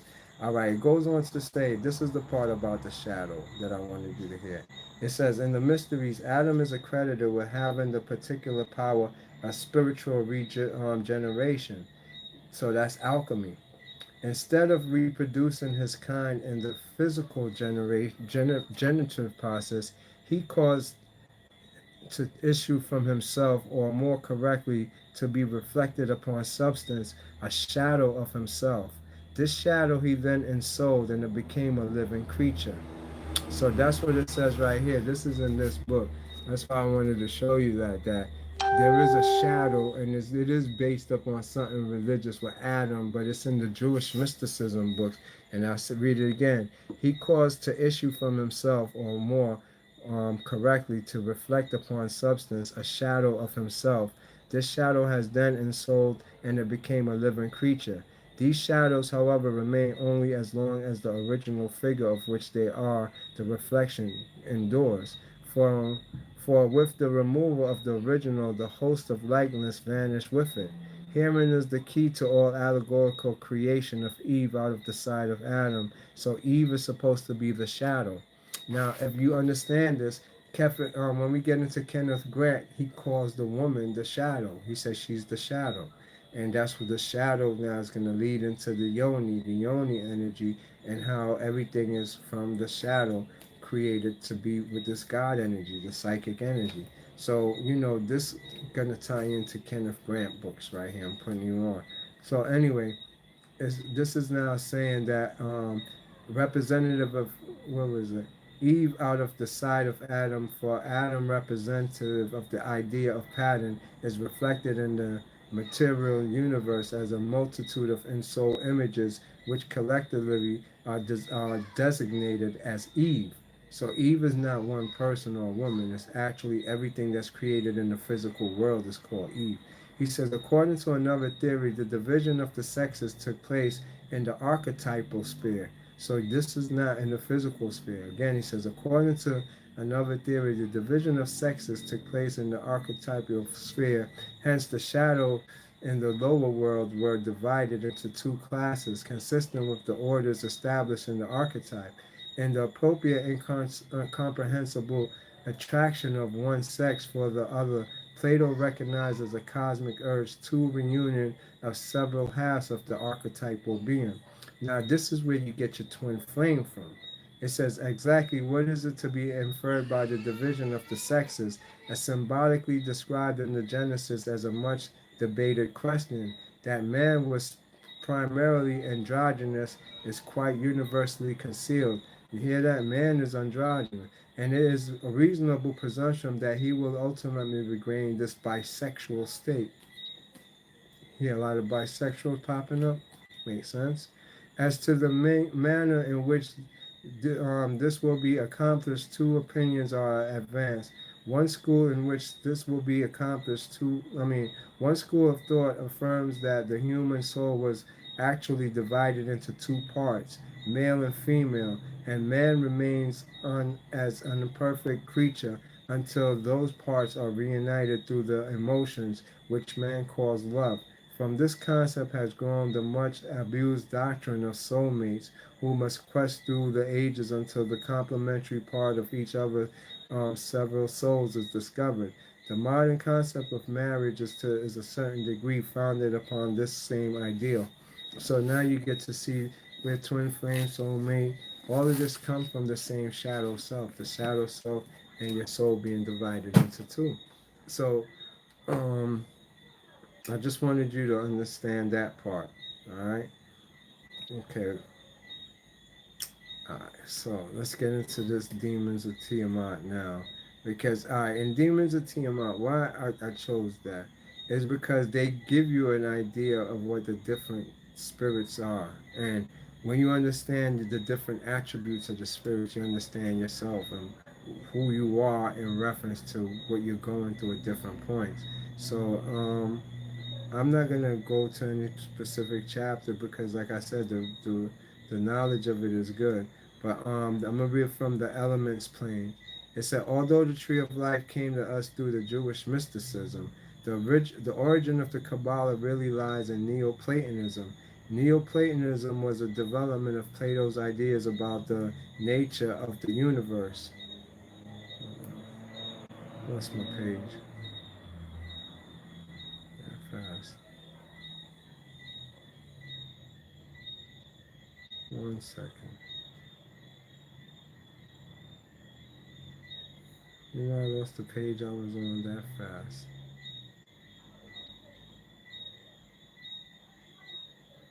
Alright. Unfortunately, I'm not going to be able to jump back to that real quick because I was just flipping through and came to that and started. I'm not going to look for it. So we're going to do now the night side, what it's like to be on the night side. So you get a quick understanding. This is from Demons of Tiamat, which I will post. It said, along with the raw material that the reality we see around us comes from the night side, occurs also contains things that are so strange, raw, and beyond our normal experience that they would never make the cut into manifestation because they would break too many laws and norms. And that's what's going on while we have two worlds. Okay, now think of babies born with the hideous birth defects who can't live for more than a few minutes outside of the womb. Think the monsters of your nightmare who, through very real, would never be able to exist in our reality. The night side contains creatures very much like these, things that come out of the primal slime of creation that should never be. According to the rules of our universe, things that are against nature, we conceive it. The night side is where all the creatures that are made up of our collective collections of body parts stuck on the protoplasm from the horror movies exist. If all of these seems dark and chaotic, the night plane is the opposite of the active, positive, angelic power that emanates from Kether, and it is close to opposite of the normal force of nature as we can possibly get. According to Kenneth Grant, who did the very hard work of exploring the night side plane and documented it, and it's thought to it through his research, its entities from this plane who inspired H.P. Lovecraft's horrific fictional dealing with the terrible beings from the primal land who existed before humans, who then returned and took their revenge on them, came from the outer reaches of this out of space. These writings were the things that were simply monstrous and threatening and should have been. The name Chitalu from the Lovecraft mythos was formed from the Greek word Chitron, or Chchonic, Chitronic, which refers to what comes from the primal earth. This is a ADAP description of the night side. H.P. Lovecraft did a very good job. His unconscious job of translating some of the characteristics of the night side into fiction. That he wasn't an occultist doesn't urge against the possibility that he was in touch with the real forces. Writers often have muses and other asserts whose origins they are not sure of. Well, let's get into what is the night side like. I don't want to make it like a fictional movie, and I could do it for myself, but I want you to actually hear it from the writings, but not that one. Okay, it says the gods themselves. Starting with the middle pillar of the day side, I apply concept of God as well as the Luciferian sparks to Kether, as well as the fixed stars in the sense of the star card in the tarot to Daf. I apply the form of Viron, the beast Saturnus, the elements of air. Daf is Saturn and part of the mental plane, not the night side. To to Tipra, I apply the correspondence. It sounds like a damn spell I'm reading or something. I'm not trying to read no. I just want to read the information and all that. I'm not trying to do all that. So following the day side middle path, coming the night middle path. Pillars consist of two mirror images of the Sephiroth and their right night side manifestation with their separate gods and residents. There, the night side sphere are behind the day side tree of life, but parallel to it. They are separate but related entities instead of simply being averse aspects of the day side of Sephiroth.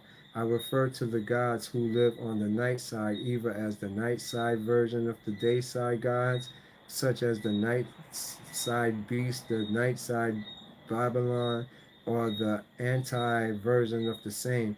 For example, the Antichrist and the Anti-Kether in the cause of the Antichrist. However, the significance of the name goes further than simply apprehending an anti to it. The planetary correspondent of the night gods followed the Sephiroth in a traditional fashion. The night side Kepha is parallel to the day side Malkuth, and it was ruled by the death entity. The night side Kepha correspond to stars in the isolated form, and on the bottom of the night side of the tree, the forces of Daf on the night side is also both Ketha and correspond to the gods called the beast and Chazazon. He is attributed to Saturn in its night side aspect. Above him is the night side aspect of the sun, Tiproth, the black sun of the Antichrist, who is the avatar of the night side. The prince of the night side next is the night side aspect of the moon, Yasa, the night side Babylon, who is the convention Babylon figure of Thelma. Finally, at the top of the tree is the night version of Malkuth itself to correspond to the red Satan, the king of the night side. The night side of Malkuth, red Satan, is connected to the day side Kepha, represented as the Luciferian point. All right, for you to understand what's fully going on, Satan is considered not the highest, I mean, not the lowest, but it would be considered the highest because you're looking at draconian science, we didn't have our version of it. Satan now is not Satan, it's Set. And Set would have been STE or something, ST something. And that's where you get all words Sat. It became Jah, Yah, Jehovah. It's still the same thing, but it's spelled different. So the original way that it's spelled when we say Satan now is not how it meant back then. But it do have a higher connotation, and we didn't have these Christian system where there's a devil and there's a God. It was just a system the picture of Baphomet, meaning it's an androgynous being. It's just both in one, like Prometheus. You know what I'm saying? It's both sexes in one, which is yourself as a soul. It's just showing you as who you are on the whole when you're a soul. So let's get back to now understanding your own shadow self real quick, for you to understand what are you looking for. Then if I was to try to cure my shadow self or bring out my shadow self, how do I go about it? Well, let's look at it in the basics of magic and actual the craft. If you was to use it in the craft, your shadow self will equate to anything that you want in your imagination, anything you desire.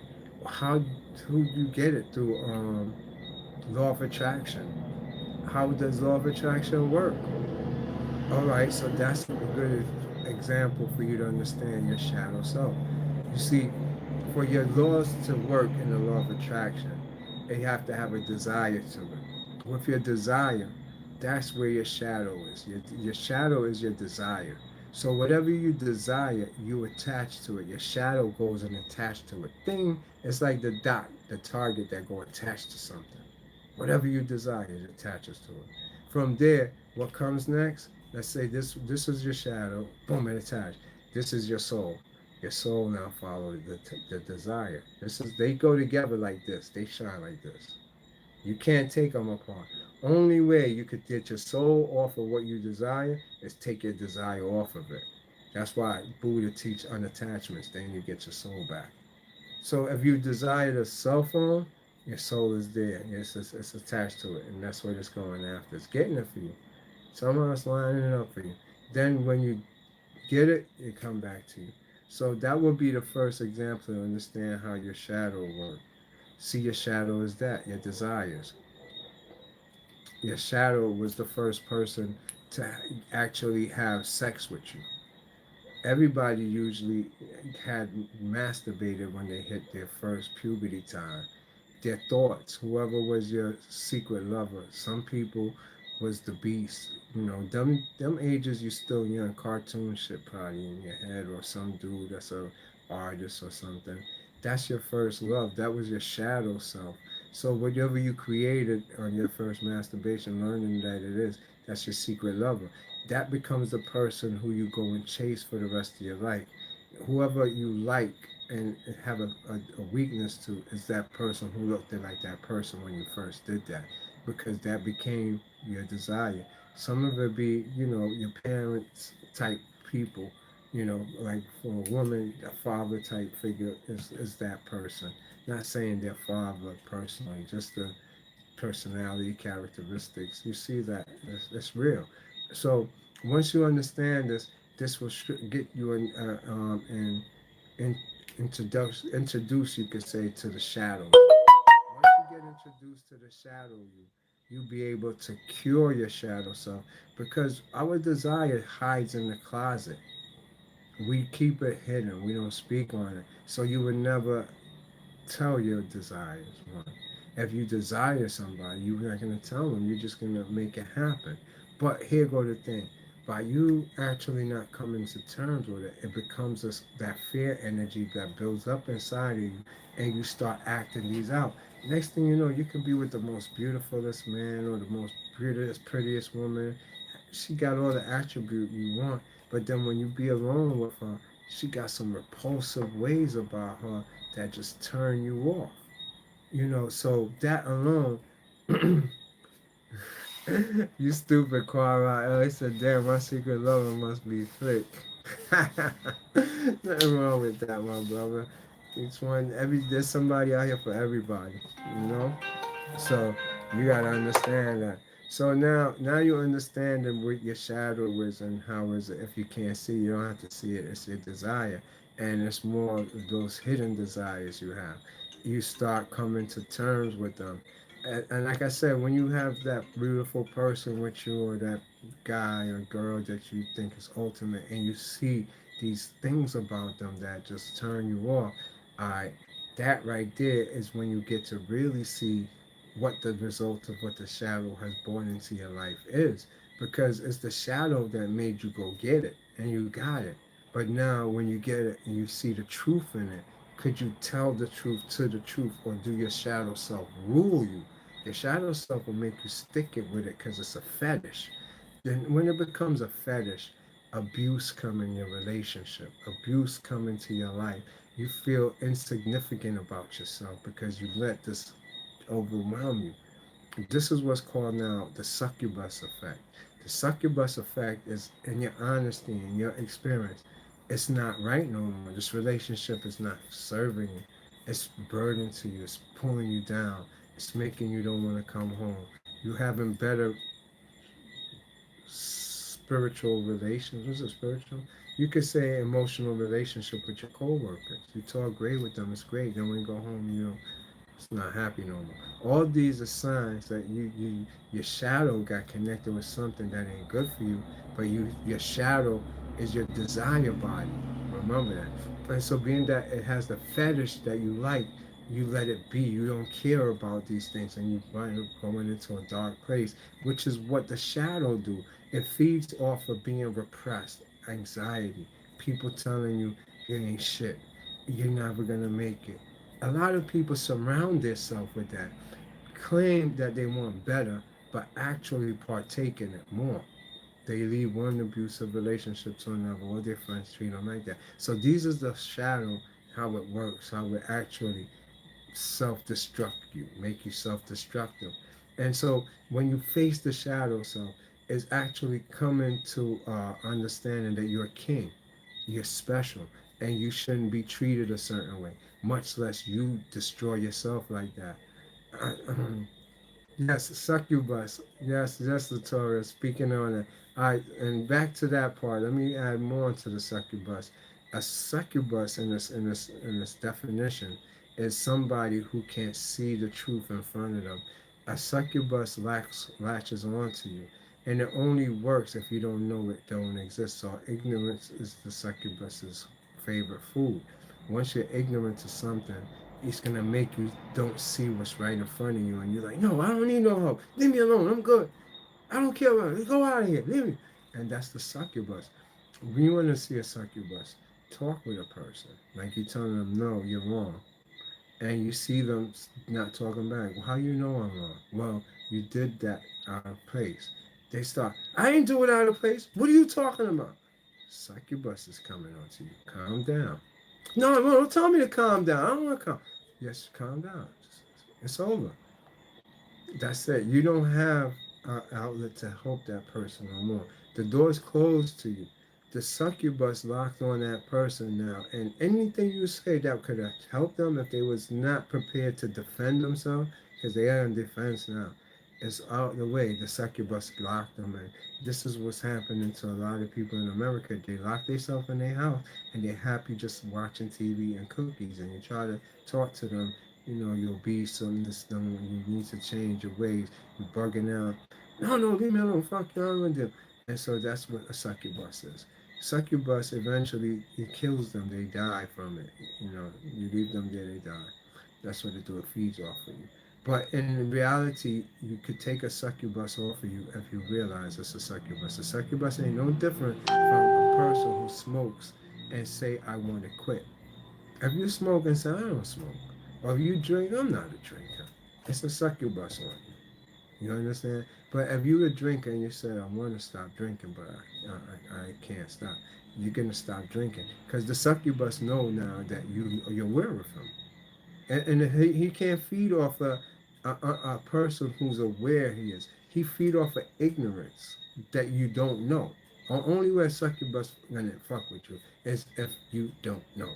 If you do know, he has to step off. So you could have 1,000 succubuses on you. You don't know because you don't know. Once you know, that's when you know you had a succubus on you because you don't act the same no more. Everything is open to you now. And what was blinding you? Nothing. You just had your eyes so close in the picture you couldn't see the picture till you move your head back. And that's how it works.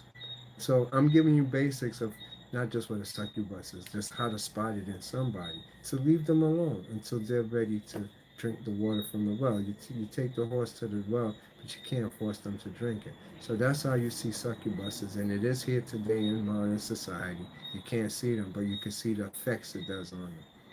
They're very belligerent people, short-tempered. It's not normal. Don't think that's normal. That's not normal. All right, maybe you can help them. You know, you learn what this is, how it works. You can help them. All right, so with the succubuses now, they don't want to face their shadow self. Once they don't want to face their shadow self, that's when it gets detrimental and you get psychosis, mental conditions to death, or overeating, obesity, which leads to sickness. It's a sign of self-destruction that they don't love themselves no more. And that's where we go to the shadow healing. Insignificance in yourself actually make you the succubus, your ego come out. Ego only exists where you can't exist. And it could be within yourself. So within your own body, you're empty, but you fill yourself up. But what you fill yourself up with, you or your ego. The places you can't get to, your ego takes it there. And so you got a lot of people acting out their ego within their own free self. And that's when you get this different sides. You want to break these things by being all right with people criticizing, laughing at you. How you good with? Are you good with that? Are you good with learning new experiences? These are actually gateways to opening up yourself to your shadow self, that you have a shadow you, things that bother you that you never face. When you start facing these, you will see it takes on not just, oh, okay, it's not dumb, it's me, and I need to go look into myself. You'll see that there's hurt and pain behind you. And if you close your eyes and ponder on the subject, a surreal image with probably some ugly looking creatures, that it was actually your split. You had splits in yourself. These splits could occur from when you was a child, your mother and father broke up. That causes split in relationship that went bad, split in not trusting. These you not what you are today, everything you went through today changed you. Every day you experience, or every experience changes you. This doesn't change who you was yesterday. Who you was yesterday remain into yesterday. Who you are today is the now you. So when we talk in splits inside ourselves, remember you have a time stamp within you from not just this life, every second, every minute of it, from your first creation. That's when you have post regression hypnosis and everything that brings back all your life. And when people have Kundalini activation, same thing, they forward into life and see everything that they want. So that's all inside of you. So when you have these splits and you leave a frequency of yourself, that person still exists at that time, still stamped in you. And that becomes the child ego in you. The child ego acts out where you're not complete within yourself. When you do things and all of a sudden you can't get it done. One of your splits that you actually had from a child growing up, it could be from many different points and within your growth cycle, is going to kick in and chip in where it could be under the influence of alcohol and you wake up, I did that, I didn't mean it, I'm sorry, and this is not me, or all these other things. These is actually showing you these signs of it that's inside of you, and you need to get rid of it. So by you learning this, you go into meditation, you see these ghost images of these you, the masses, the faces. And when you get your soul or you come into terms with it, it's like it takes all your splits and integrate it back into you to make you one. Not only does it give you your powers back, but it actually make you shine. You become light now because you're split, you're fragmented. And you're fragmented is not there until you come to terms that I have splits in and I have to um, structure myself back to being whole. Once you do that, that's when you meet your different sides, all your different shadows that make you up. Once you meet them, they come out your body. Boom. It's like beings pop out on you. I tell you, everything is inside of you. We study from the goatee or any type of magic. It's psychological, what you putting yourself under some psychosis to induce these magnetic wave fields around you in your chakras and your nadis. So, well, they come out. But this time when they come out, they remain in the invisible macabre. You're in the invisible bubble. If you remember the pictures I show you of the different frequency of yourself going hand, weight, left, you let them out. The angel go in his angel's sheep. The Buddha go in his Buddha field. Every one of them now start coming out and they serve you in your macabre, but you're not subject to them. You're not subject to your fetish. You're not subject to the things that make you weak. So you could take your desire now and it becomes will. Your desire become a will when you use it in not for sexual ways or to desire man-made things. It uses your power. That's why they say when I read the book Black Moon, it has power in it. If you could extract the power out of it and take it back. You understand? That's what this means. But you have to come to terms with your fetishes, your demons, your love, your lust. It could be from alcohol or cigarette. It takes on many tones. How you know is if you take it from you, what it does to you. You become an asshole. You flip out. Do are you jealous? It's a lot to it, and you gotta know who you are and know your limitations so you can see your shadow self. Once you see your shadow self and you get them out of you, they unite to be Pan, Leviathan, the beast, all the creatures you hear them talk about in Orisha, Horus, all of them is going to come out in your macabre and they all real. That's who you are, is your splits. But now they become your tarot deck to help you ascend. They're going to induce situations for you to make you learn and to grow. So it's the basics of the shadow. Now in magic, when you talk in the shadow and the demons that you have inside yourself, they're more sexual because everything starts off for you in your root chakra.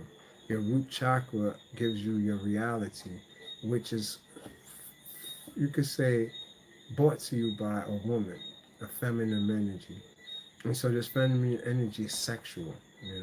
And being that it's sexual, um, you're looking at an energy that can be manipulated to actually work in your favor if you understand its significance and not perverse it. So, learning the system and learning both ways of how to do it, you get to learn not there's just a white light away, there's a left hand path to it, and it actually both work and encompasses one style, the whole one thing on the whole. Yes. Yeah, Latoya, I know what you're saying.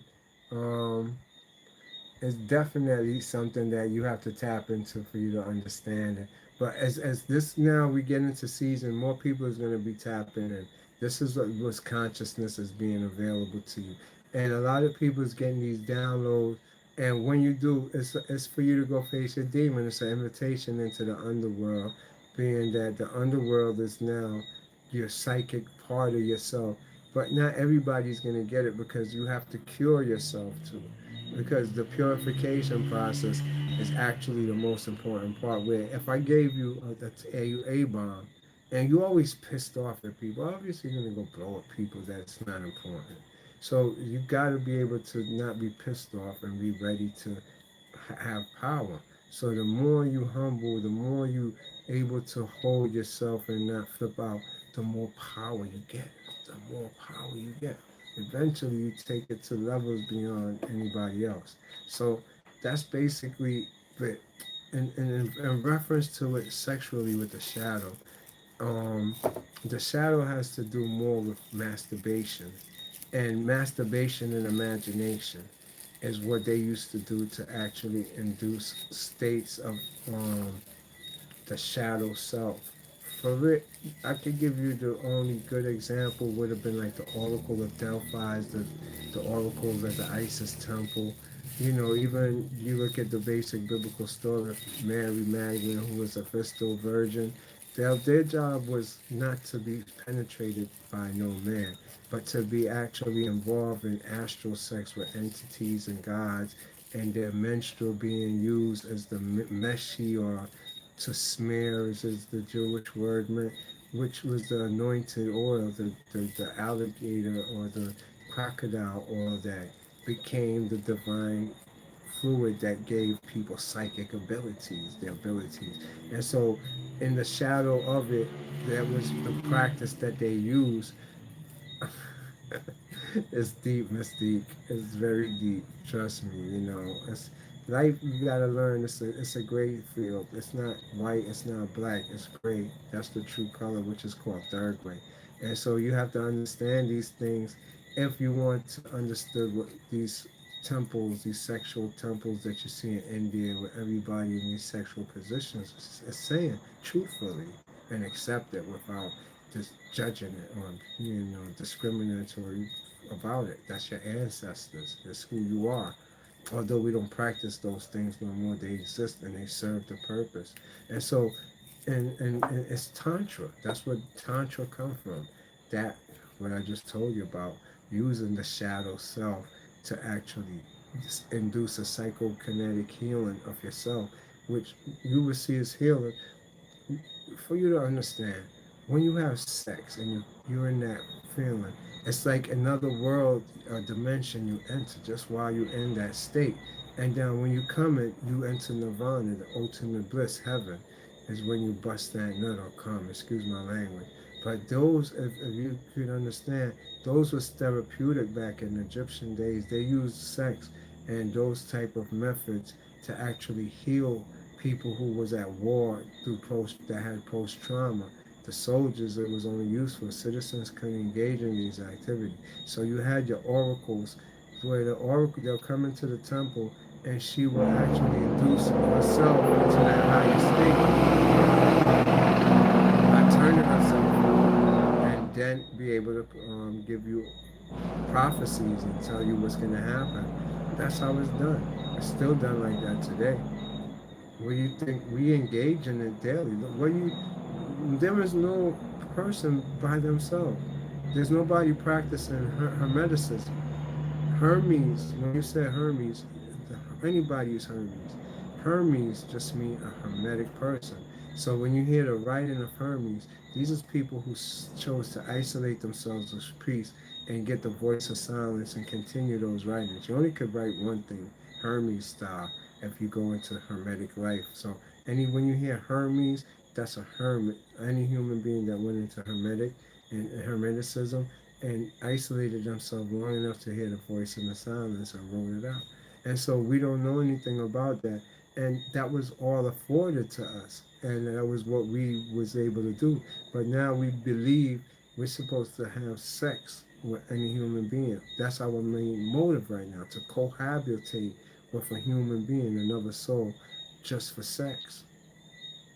And you don't care about nothing else. Just you fuck me only. Excuse my language. And usually, if you sign this contract to be with this person today, okay, in a year or two, you could have outgrown them because they didn't evolve like you, their consciousness. So you say, I don't want to be with you no more. That person is going to tell you, well, fuck you, I don't want you either, and I get pack your stuff and get out.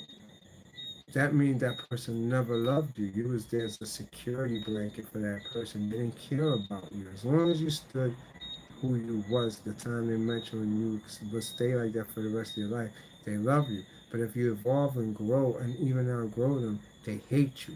So it's never love. We interpret love as security blanket where somebody come and just offer you a deal for you to stay with them to be their fantasy. You giving them a fetish they love. And so they don't see you as to see how you evolve, what makes you happy. Even if that guy make you happy, if he make you happy, I'd rather you go be with him than see him behind my back, think about him, lust him. That's not real. My love for you should be open enough to tell you whatever make you happy, be happy. The same thing. I wouldn't take a woman and, give her a sanction through sex and love and then give her the option that you only can fuck with me and this is it only. This is only something for you to go out now and experience the rest of the world. Let them offer you something. Compare it to what I offered you. And if you love what I offered you, you be back. You know where your position is at. I don't have to tell you. I don't have to ask you. I don't have to beg you. The sun don't pull on the planets. The planets revolve around the sun because they want to, because they know the sun is superior. That's how relationships work. A person you enlighten and bring sunshine into their life always know where to go get the sun from when they need sun. I don't mean to bask in the sun permanently 24 hours. Everybody have to evolve and go through stuff.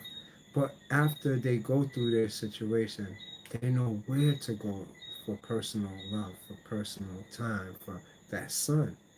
That's more real than you saying, well, we're gonna cohabitate and you can't do nothing and you can't grow. And I'm gonna just go be a servant for the government for you and you sit in this little cave that we got here and I pay for it until we die. Really? Come on. So that's what's going on with society. So how could you evolve? How could you learn as a single soul that came here? You came here to experience. How could you experience if you're tied to something? But you wasn't tied to it at birth. And when you die, you ain't tied to it upon death.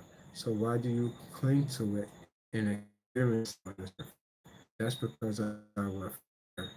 You want to just feel comfortable. So you set up a comfort zone for yourself that is now fearing it. It's a guarantee. And this is where control comes from. People have this control thing with them that come from the second chakra, which is your abdomen or third chakra, I would say now, as I'm thinking about it. And control is your abdomen, that chakra is tight there. When your abdomen is tight, that energy don't flow from your penis or vagina up to your crown. It's blocked at your abdomen.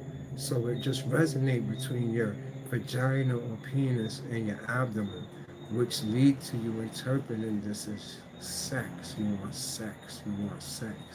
That's not what you want. You're blocked. And you're interpreting it as sex.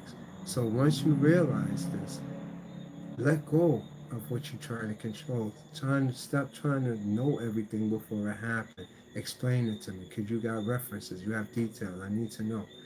Once you don't care, the blockage go away. Boom! You feel an explosion come up through your heart chakra, through your throat chakra, and come out. A lot of people, you don't have no feeling in the palm of your hand. I could send energy through my palm of my hand. If you hold your hand up, location in the center of your hand, a magnetic energy, a tingling sensation. Usually, when you do this, it triggers off where it's blocked too in you. So I could send you energy through the palm of my hand, and you don't feel it in the palm of your hand. You feel it on your forehead. You feel it on your nose. You feel it in your heart. You feel it in your vagina or your penis. You feel it in your belly button. It's because certain canals or channels is blocked. But the blockage ain't something blocking it. It's in your perception, it's in your thought. You're blocking it. By changing something about your perception, your thought, you get rid of it. So ascend these energies, if you could feel it, hold your hand up, and you should feel a heat or something as you stare into the center of the palm of my hand. And so you could actually do these exercises, you feel the heat or some tingling feeling, and this will tell you what's blockage or not. So these is basically our introduction into understanding your demon side, your other side. Once you get to see these and connect with them, you can see it's the rest is in self done. You got a self-contained system, meaning you have instincts in you that does these things for itself, which instruct you from here.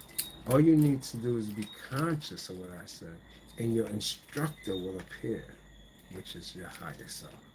That's how it works. You understand? So you don't have to read a big long book.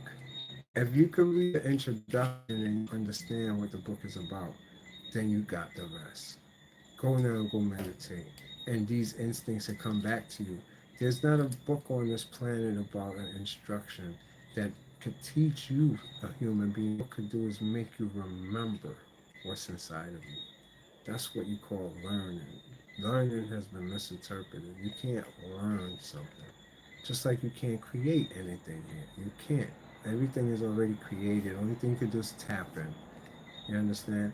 So with that, you learn your learning. Was remembering, I mean, not learning. You're remembering. What you call learning is remembering, and nobody could teach you. All they could do is make you remember. And that's what you want to do. You want to remember. And so facing your shadow and getting it out of you, you got it already in you instinctively. Just do what your instincts tell you. As silly as it may seem, as weird as it may be, no, do it. It's more right than wrong. Remember, I told you truth is abstract. And as long as you understand truth is abstract, your truth is the truth. You understand? Alright, so on that note, I guess you got a great understanding. What I want to do is I want to do a second part to this. The Kenneth Grant, right? I'm going to show you Kenneth Grant in the Shadows of the Cult.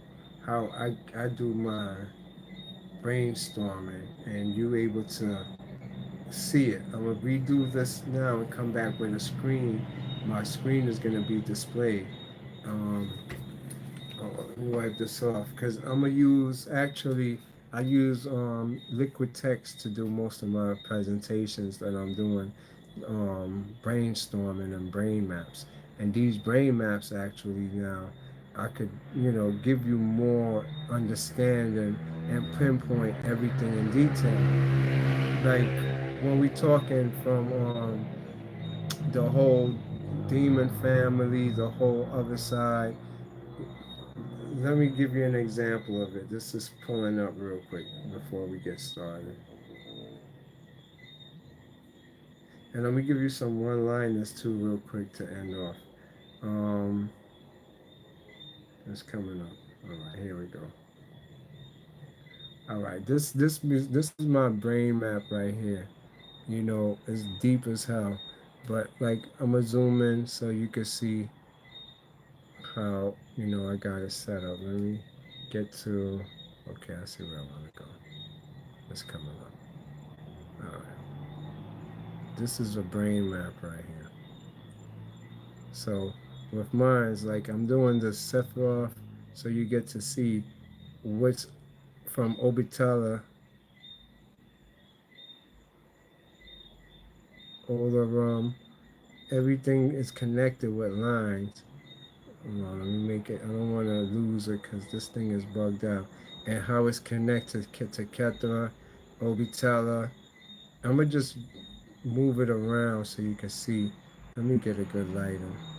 I can't read from this angle, but I'm just showing you how everything is with this one. I'm about to pull this on and explain this all to you so you get to see. Now this ties into the Caduceus, how our body system works, and I got much data to support it. Oops, that's why I gotta be careful how I move it. Let me see. Bringing it across, it's tied into more. But okay, here it is up here, where we talk about different aspects of Set and the Typhonian and Cahoon. All of this is your yoni. Like this is your yoni. What we looking at is the Caduceus right here, and this guy represents the KH is Kali, Cahoon. The any KH word is the feminine, which represents the yoni. This is actually what we call the potter's wheel right here. This is what you're looking at more. This woman would represent the vagina, and this is Ida and Pingala, your spine, the energies that come down from the spine. There it is. What's up, Aisha Ashmoli? And I got enough document to, bring it all into being so you understand. There's painting of the face representing spirit. They've been painting their face white. White doesn't represent like how we do. This is how I met crystals studying this, the God of the white, and its significance into our lives and who are they. And so our ancestors used to paint their face white and do these rituals to symbolize they turned into spirit or their higher self. And so I just wanted you to see this. I'm not gonna actually read from here, but with it, I got like different stories from Kenneth Grant, Cult of the Gods to different one from fetishes of Africa. All of this I'm gonna pull up in a second. I'm coming back on to just do it from my screen so that you can have a close up because it's hard for you to see all this information. And if you didn't know, it's Tantra started in Africa. You know, Kenneth Grant actually brings it to our attention to show us. It's called the Afro Tantra cults. So these been around from Tantra, started in West Africa. I'll read this one so you get a quick understanding. He says the tree of life has been described as the ground plan for the Western esotericism tradition. It is this and much more, in a sense, more than the demonstrates in the previous chapter. The declinations are capable of illuminating the arcane system of classes and antiquity by reference to the cults from which they originally emerged, the cults of Africa. That's what they call. So he says, furthermore, traces of some of the most obscure magical languages are yet extant in some of the gods' name places and ancient dialects of Africa. In the West African fetish cults, for instance, are preserved some of the primal names of magical powers that was carried over and integrated with Egyptian and Chaldean traditions as much later age. The pantheon of the primal cults are replete with names suggesting Enochian, Atlantean, and even earlier rootage. Oduduwa, the supreme Jinrics, worshipped by the peoples of Yoruba and Dahomey, Benin, and neighboring kingdoms, was undoubtedly the type, names, and root of most ancient deity known to man later worship in masculine form as Odu, Ad, or Had, Hadith, and the Chaldean form of Set. So you see, Had, Hadith, this is all the same person, which is Set. Let me point to it so that you can see where it says Set at. I tell you right here, the Chaldean form, oops, the Chaldean form of the name Set. Set is Chaldean, not Egyptian, and that's a fact because just the language of Egyptian is Chaldean. So Chaldean is first. Egyptian language we will never know because Egypt got destroyed a long time ago by other groups of people. So you can't trace this language back. All we know is the language is actually what we call, you would say it would be Pig Latin, not what they're telling you, because all indigenous people only spoke Latin. There was only one language on this earth, and it was called Latin. If you wasn't from the earth and indigenous, you spoke Latin. Later on, when the colonizers came, they changed everybody's language and made up their own languages. And so this language that we call Latin is also called Semitic. It's Semitic because it don't have no vowels in it. Our language came from symbols from the gods or symbols we saw in the stars or the sky, and so they had a symbol for every sound, which did not have no vowels in it, and so that was called the Semitic language, or what we call an Abjar.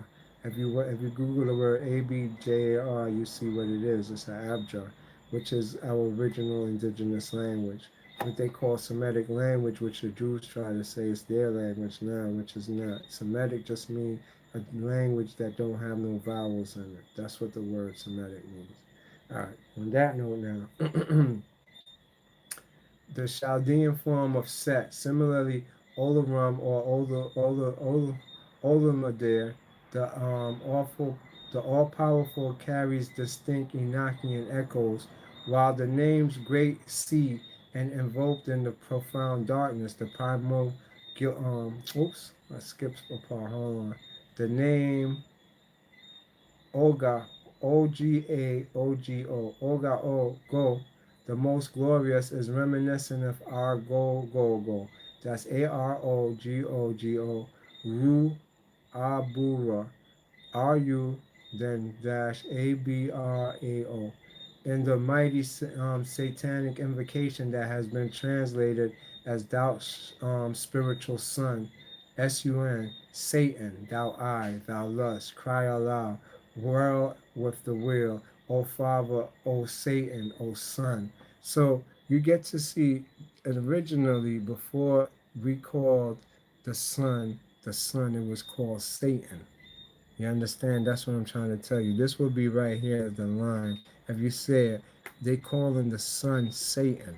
So when you see all of this, you get to understand the verbiage of what is going on, because the verbiage is what's actually create religion societies, and these societies actually take these into being, and they think they're real, like these is real people, and don't understand what they are. So, for you to understand fully, let's continue reading so you will get a greater meaning. He says, both these deities, Olam and Ogao, are expressions of the Ain, A-I-N, or I of the void, which is the primal African cult was known as Elamai, E-L-E-M-I. That's the Elamai cult if you want to Google it.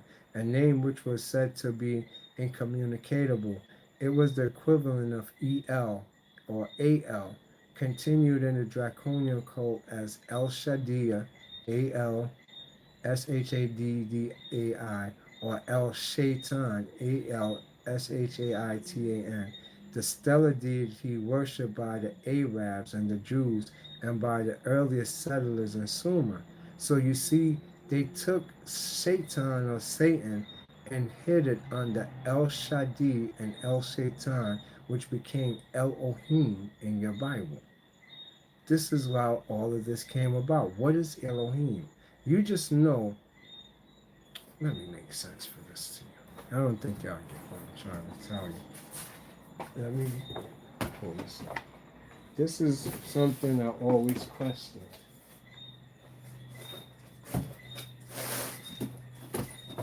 Have you ever wondered where the word God came from? Alright, let's look it up. What I'm using is an old study version of the King James Bible, my Criswell Study Bible. This one is original. So you get to understand now what's going on. So, the word that we call God, where does it come from? Where do you get the translation? Okay, it's in here. It explains to you in the beginning, just in the beginning of the Bible, where it says, in the beginning, God created the heavens and earth. The word God is explained to you where it comes from. So, what they say in reference to it in the little part, what we read in the commentary, it's going to explain it to you. It says the Hebrew name for God used here is Elohim. I'm putting it up close, and I've got my finger under the word Elohim. Let me, Elohim, right there. It's under the red. You see, it says the Hebrew word for God is Elohim. So that means the word God didn't exist. It was the word Elohim, and they translated it to mean God. Okay, so now you see that the word Elohim, pronounced Elohim, which is plural in a form, it, it emphasizes monotheism rather than suggesting polytheism. However, because a singular word form follows, this is the outcast. The Bible presents one God in a Trinity unity of persons. There are four Hebrew words which express the creative acts of God. So these is where you get all this stuff from now. That you see when you get to understand that the word God is just a same word in Hebrew as Elohim, El Shaitan, or all these words, then you got to go back now. What do Elohim mean?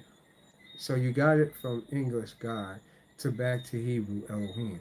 Now trace it back. Keep tracing it back. And you're going to get El Shaitan, which is going to get Satan. Believe it or not, that's all it is. So now back to this reading. The stellar deity worshipped by Arabs and the Jew and the earliest settlers in Sumer, Elami, or Elohim, Elhim, became the Elohim of biblical lore. These gods or cosmic power poured through the veil of the Ain, the all-seeing eye, which has its human analogy in Ajna, the Ajna chakra, the third eye, connected with the first power zone called Kether, and Kether is called Obatala. Obatala meaning king of the whiteness and pure light. So when we hear the term Obatala, that's what it means. And so we get to understand when I started doing my crystals, that's what brought me into existence of the God of the white, King of the whiteness. That's my crystals is white. So I learned all this from understanding these, and it's not no lie. This is all true. When you go into those worlds, this is what you're gonna see. Obatwa, these hat man people.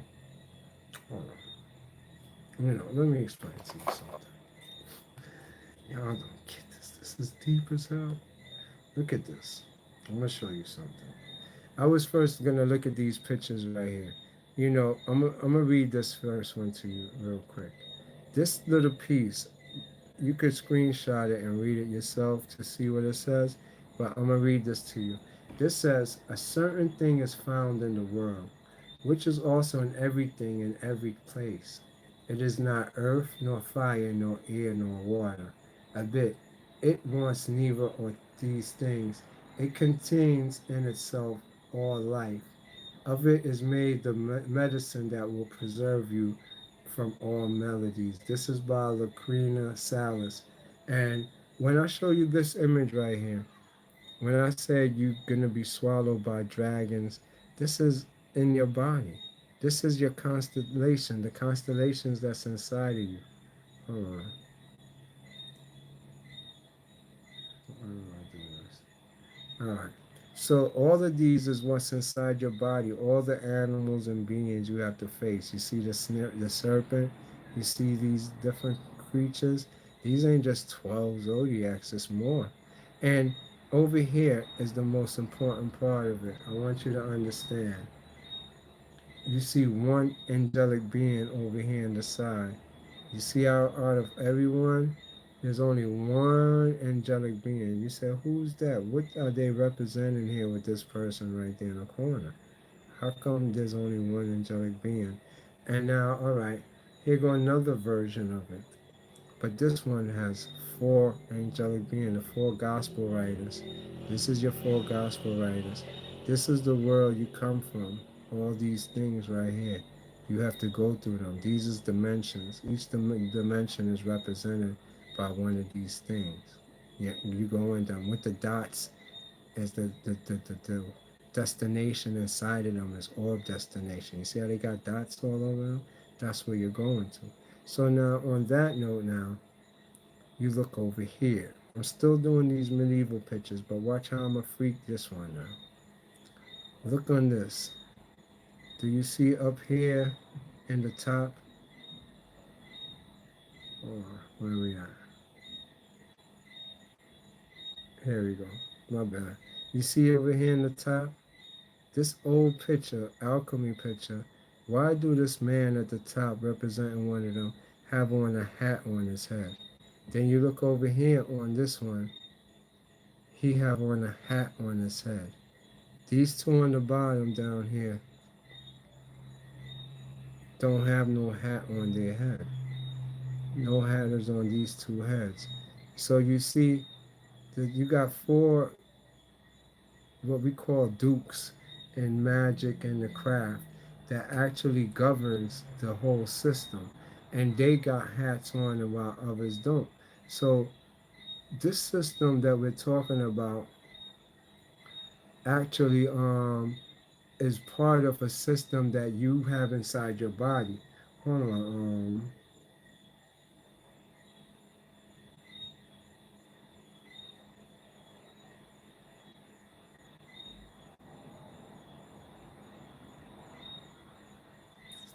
Okay, over here, I want you to understand this. Read this real quick for you to understand. This is called the Tazid, Tzadddi, the Tazid. The meaning of it, your type, the name Tazid brings out individuality. See, this is something you have to realize. The Tazid is something important to you because this is how you wind up coming into your individuality. It says your name of Tazid brings out your individuality and independence as your primordial characteristics. You are not inclined to merge your opinions, views with others, to accept comparisons, or to work in a subservient position against your will. So once you're able to understand that, you assume the Tazid, and the Tazid is your true self. All right. Well, we got so much more to explain, but I'm gonna give it to y'all in pieces. I'm gonna let this digest in y'all because I know this is kind of unbelievable to a lot of people. But I just needed to let y'all know. Here go one more. I'm gonna leave with you. Just read this. If you can't read this one, I'm gonna read it to you for you. But you could screenshot it and see this. This is important for you to see. I'm just reading information that I've picked up and acquired. This says the epic names of two primordial gods, Absu, APSU, or ABZU, who represent fresh water, and Tiamat, representing oceanic waters. It says several other gods are created, Ea and his brother, who reside in Tiamat's vast body. That's what I circle right there. Look what it says, who resides in Tiamat's vast body. So when I told you we live inside the dragon, if you know Enki and Enlil, that's who they terraformed this universe. And if they in the universe and they're telling you they're inside Tiamat, then that goes to show you you're inside the dragon, and this whole universe is inside the dragon. As you can see, it's right there. I slide it across if you want to read all that's in yellow. This whole line, I'm gonna slide it slow for you to read, so you see for yourself. I didn't make this up. I just do the research and go off my hunches, and I find the truth, and I bring the truth to you. So they make so much noise that the babble of noise annoys Tiamat's Apsu greatly. Apsu wishes to kill the young gods, which is the Titans. I told you about the Titans, but Tiamat disagrees. The visitor, or Mummu, Mumu, agrees with Apsu's plan to destroy them. Tiamat, in order to stop them from occurring, warns Ea, or Nimrud, where Ea is Enki, the most powerful of the gods. Ea uses magic to put Apsu into a coma, then kills him and shuts Mumu out. Ea then becomes the chief god, marries Dominica, Damkina, and has a son who is Marduk.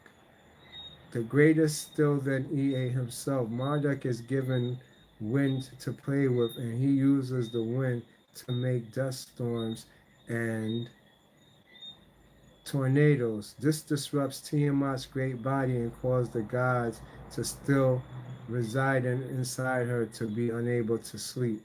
So you see, Marduk is the dust, the wind. I mean, Murdoch is the wind. All right. If you want to study him, he's in Islamic and Muslim books as the spirit of the wind, the demon. All you got to do is put demon in Islamic tradition and wind, and you hear they always had the wind as a demon, and so that's Murdoch. So I hope you understand that. I hope y'all get the idea of the shadow self now and try to relieve yourselves. I know for a lot of people, when I brought up the stuff about Satan and tying it into God and all this stuff, is kind of made people run. They're like, oh, hell no, this is too crazy. That's why I said, it's like Apostle Paul says, you know, I give you milk, but to the ones who could take it, I give them meat. It's the truth. And I haven't taught Kenneth Grant science at or draconian because I know people's not ready for that type of truth. So until they are, I give you pieces, and if you want, go research for yourself because I don't here to make you disassociate, cognitive dissonance, because now you're lost, you're confused. I'm not here to confuse you. I'm here to give you little pieces for you to go research the rest for yourself and find out for yourself. There's no convincing until you experience it for yourself. On that note, I want y'all to enjoy y'all night and, face your shadow self. Go sit down in the dark and reflect upon yourself and see yourself purified. It's through meditation this is occurring. And meditation, you need to just Google the statistics on it as far as its health benefits and what could it do for you in your life. And once you do that, all you got to do is close your eyes and take the journey, and your self healing will occur inside out, meaning you heal from your inner problems, the inner issues, out to physically your disease and sicknesses, out to you look beautiful and glowing on the outside. So meditation is inwards healing, outwards. Medicine heal you on the outside, but inside you're still sick. So I recommend meditating, and I'll post the stats from you. Increase your thinking, brings you younger. And this is stats compared to medicine. They compare the two stats, research people for years who meditated and people who didn't and took medicine. And these people outshine, these people outlived them, was better, and these people died. So on that note, I hope you understand the importance of these topics that and why I'm bringing them to your life. I hope y'all live better, clean life. It's not to make you do bad things. Just learn more about yourself. If you're bad, then that's who you are. Love yourself. University of Conscious Science. One love.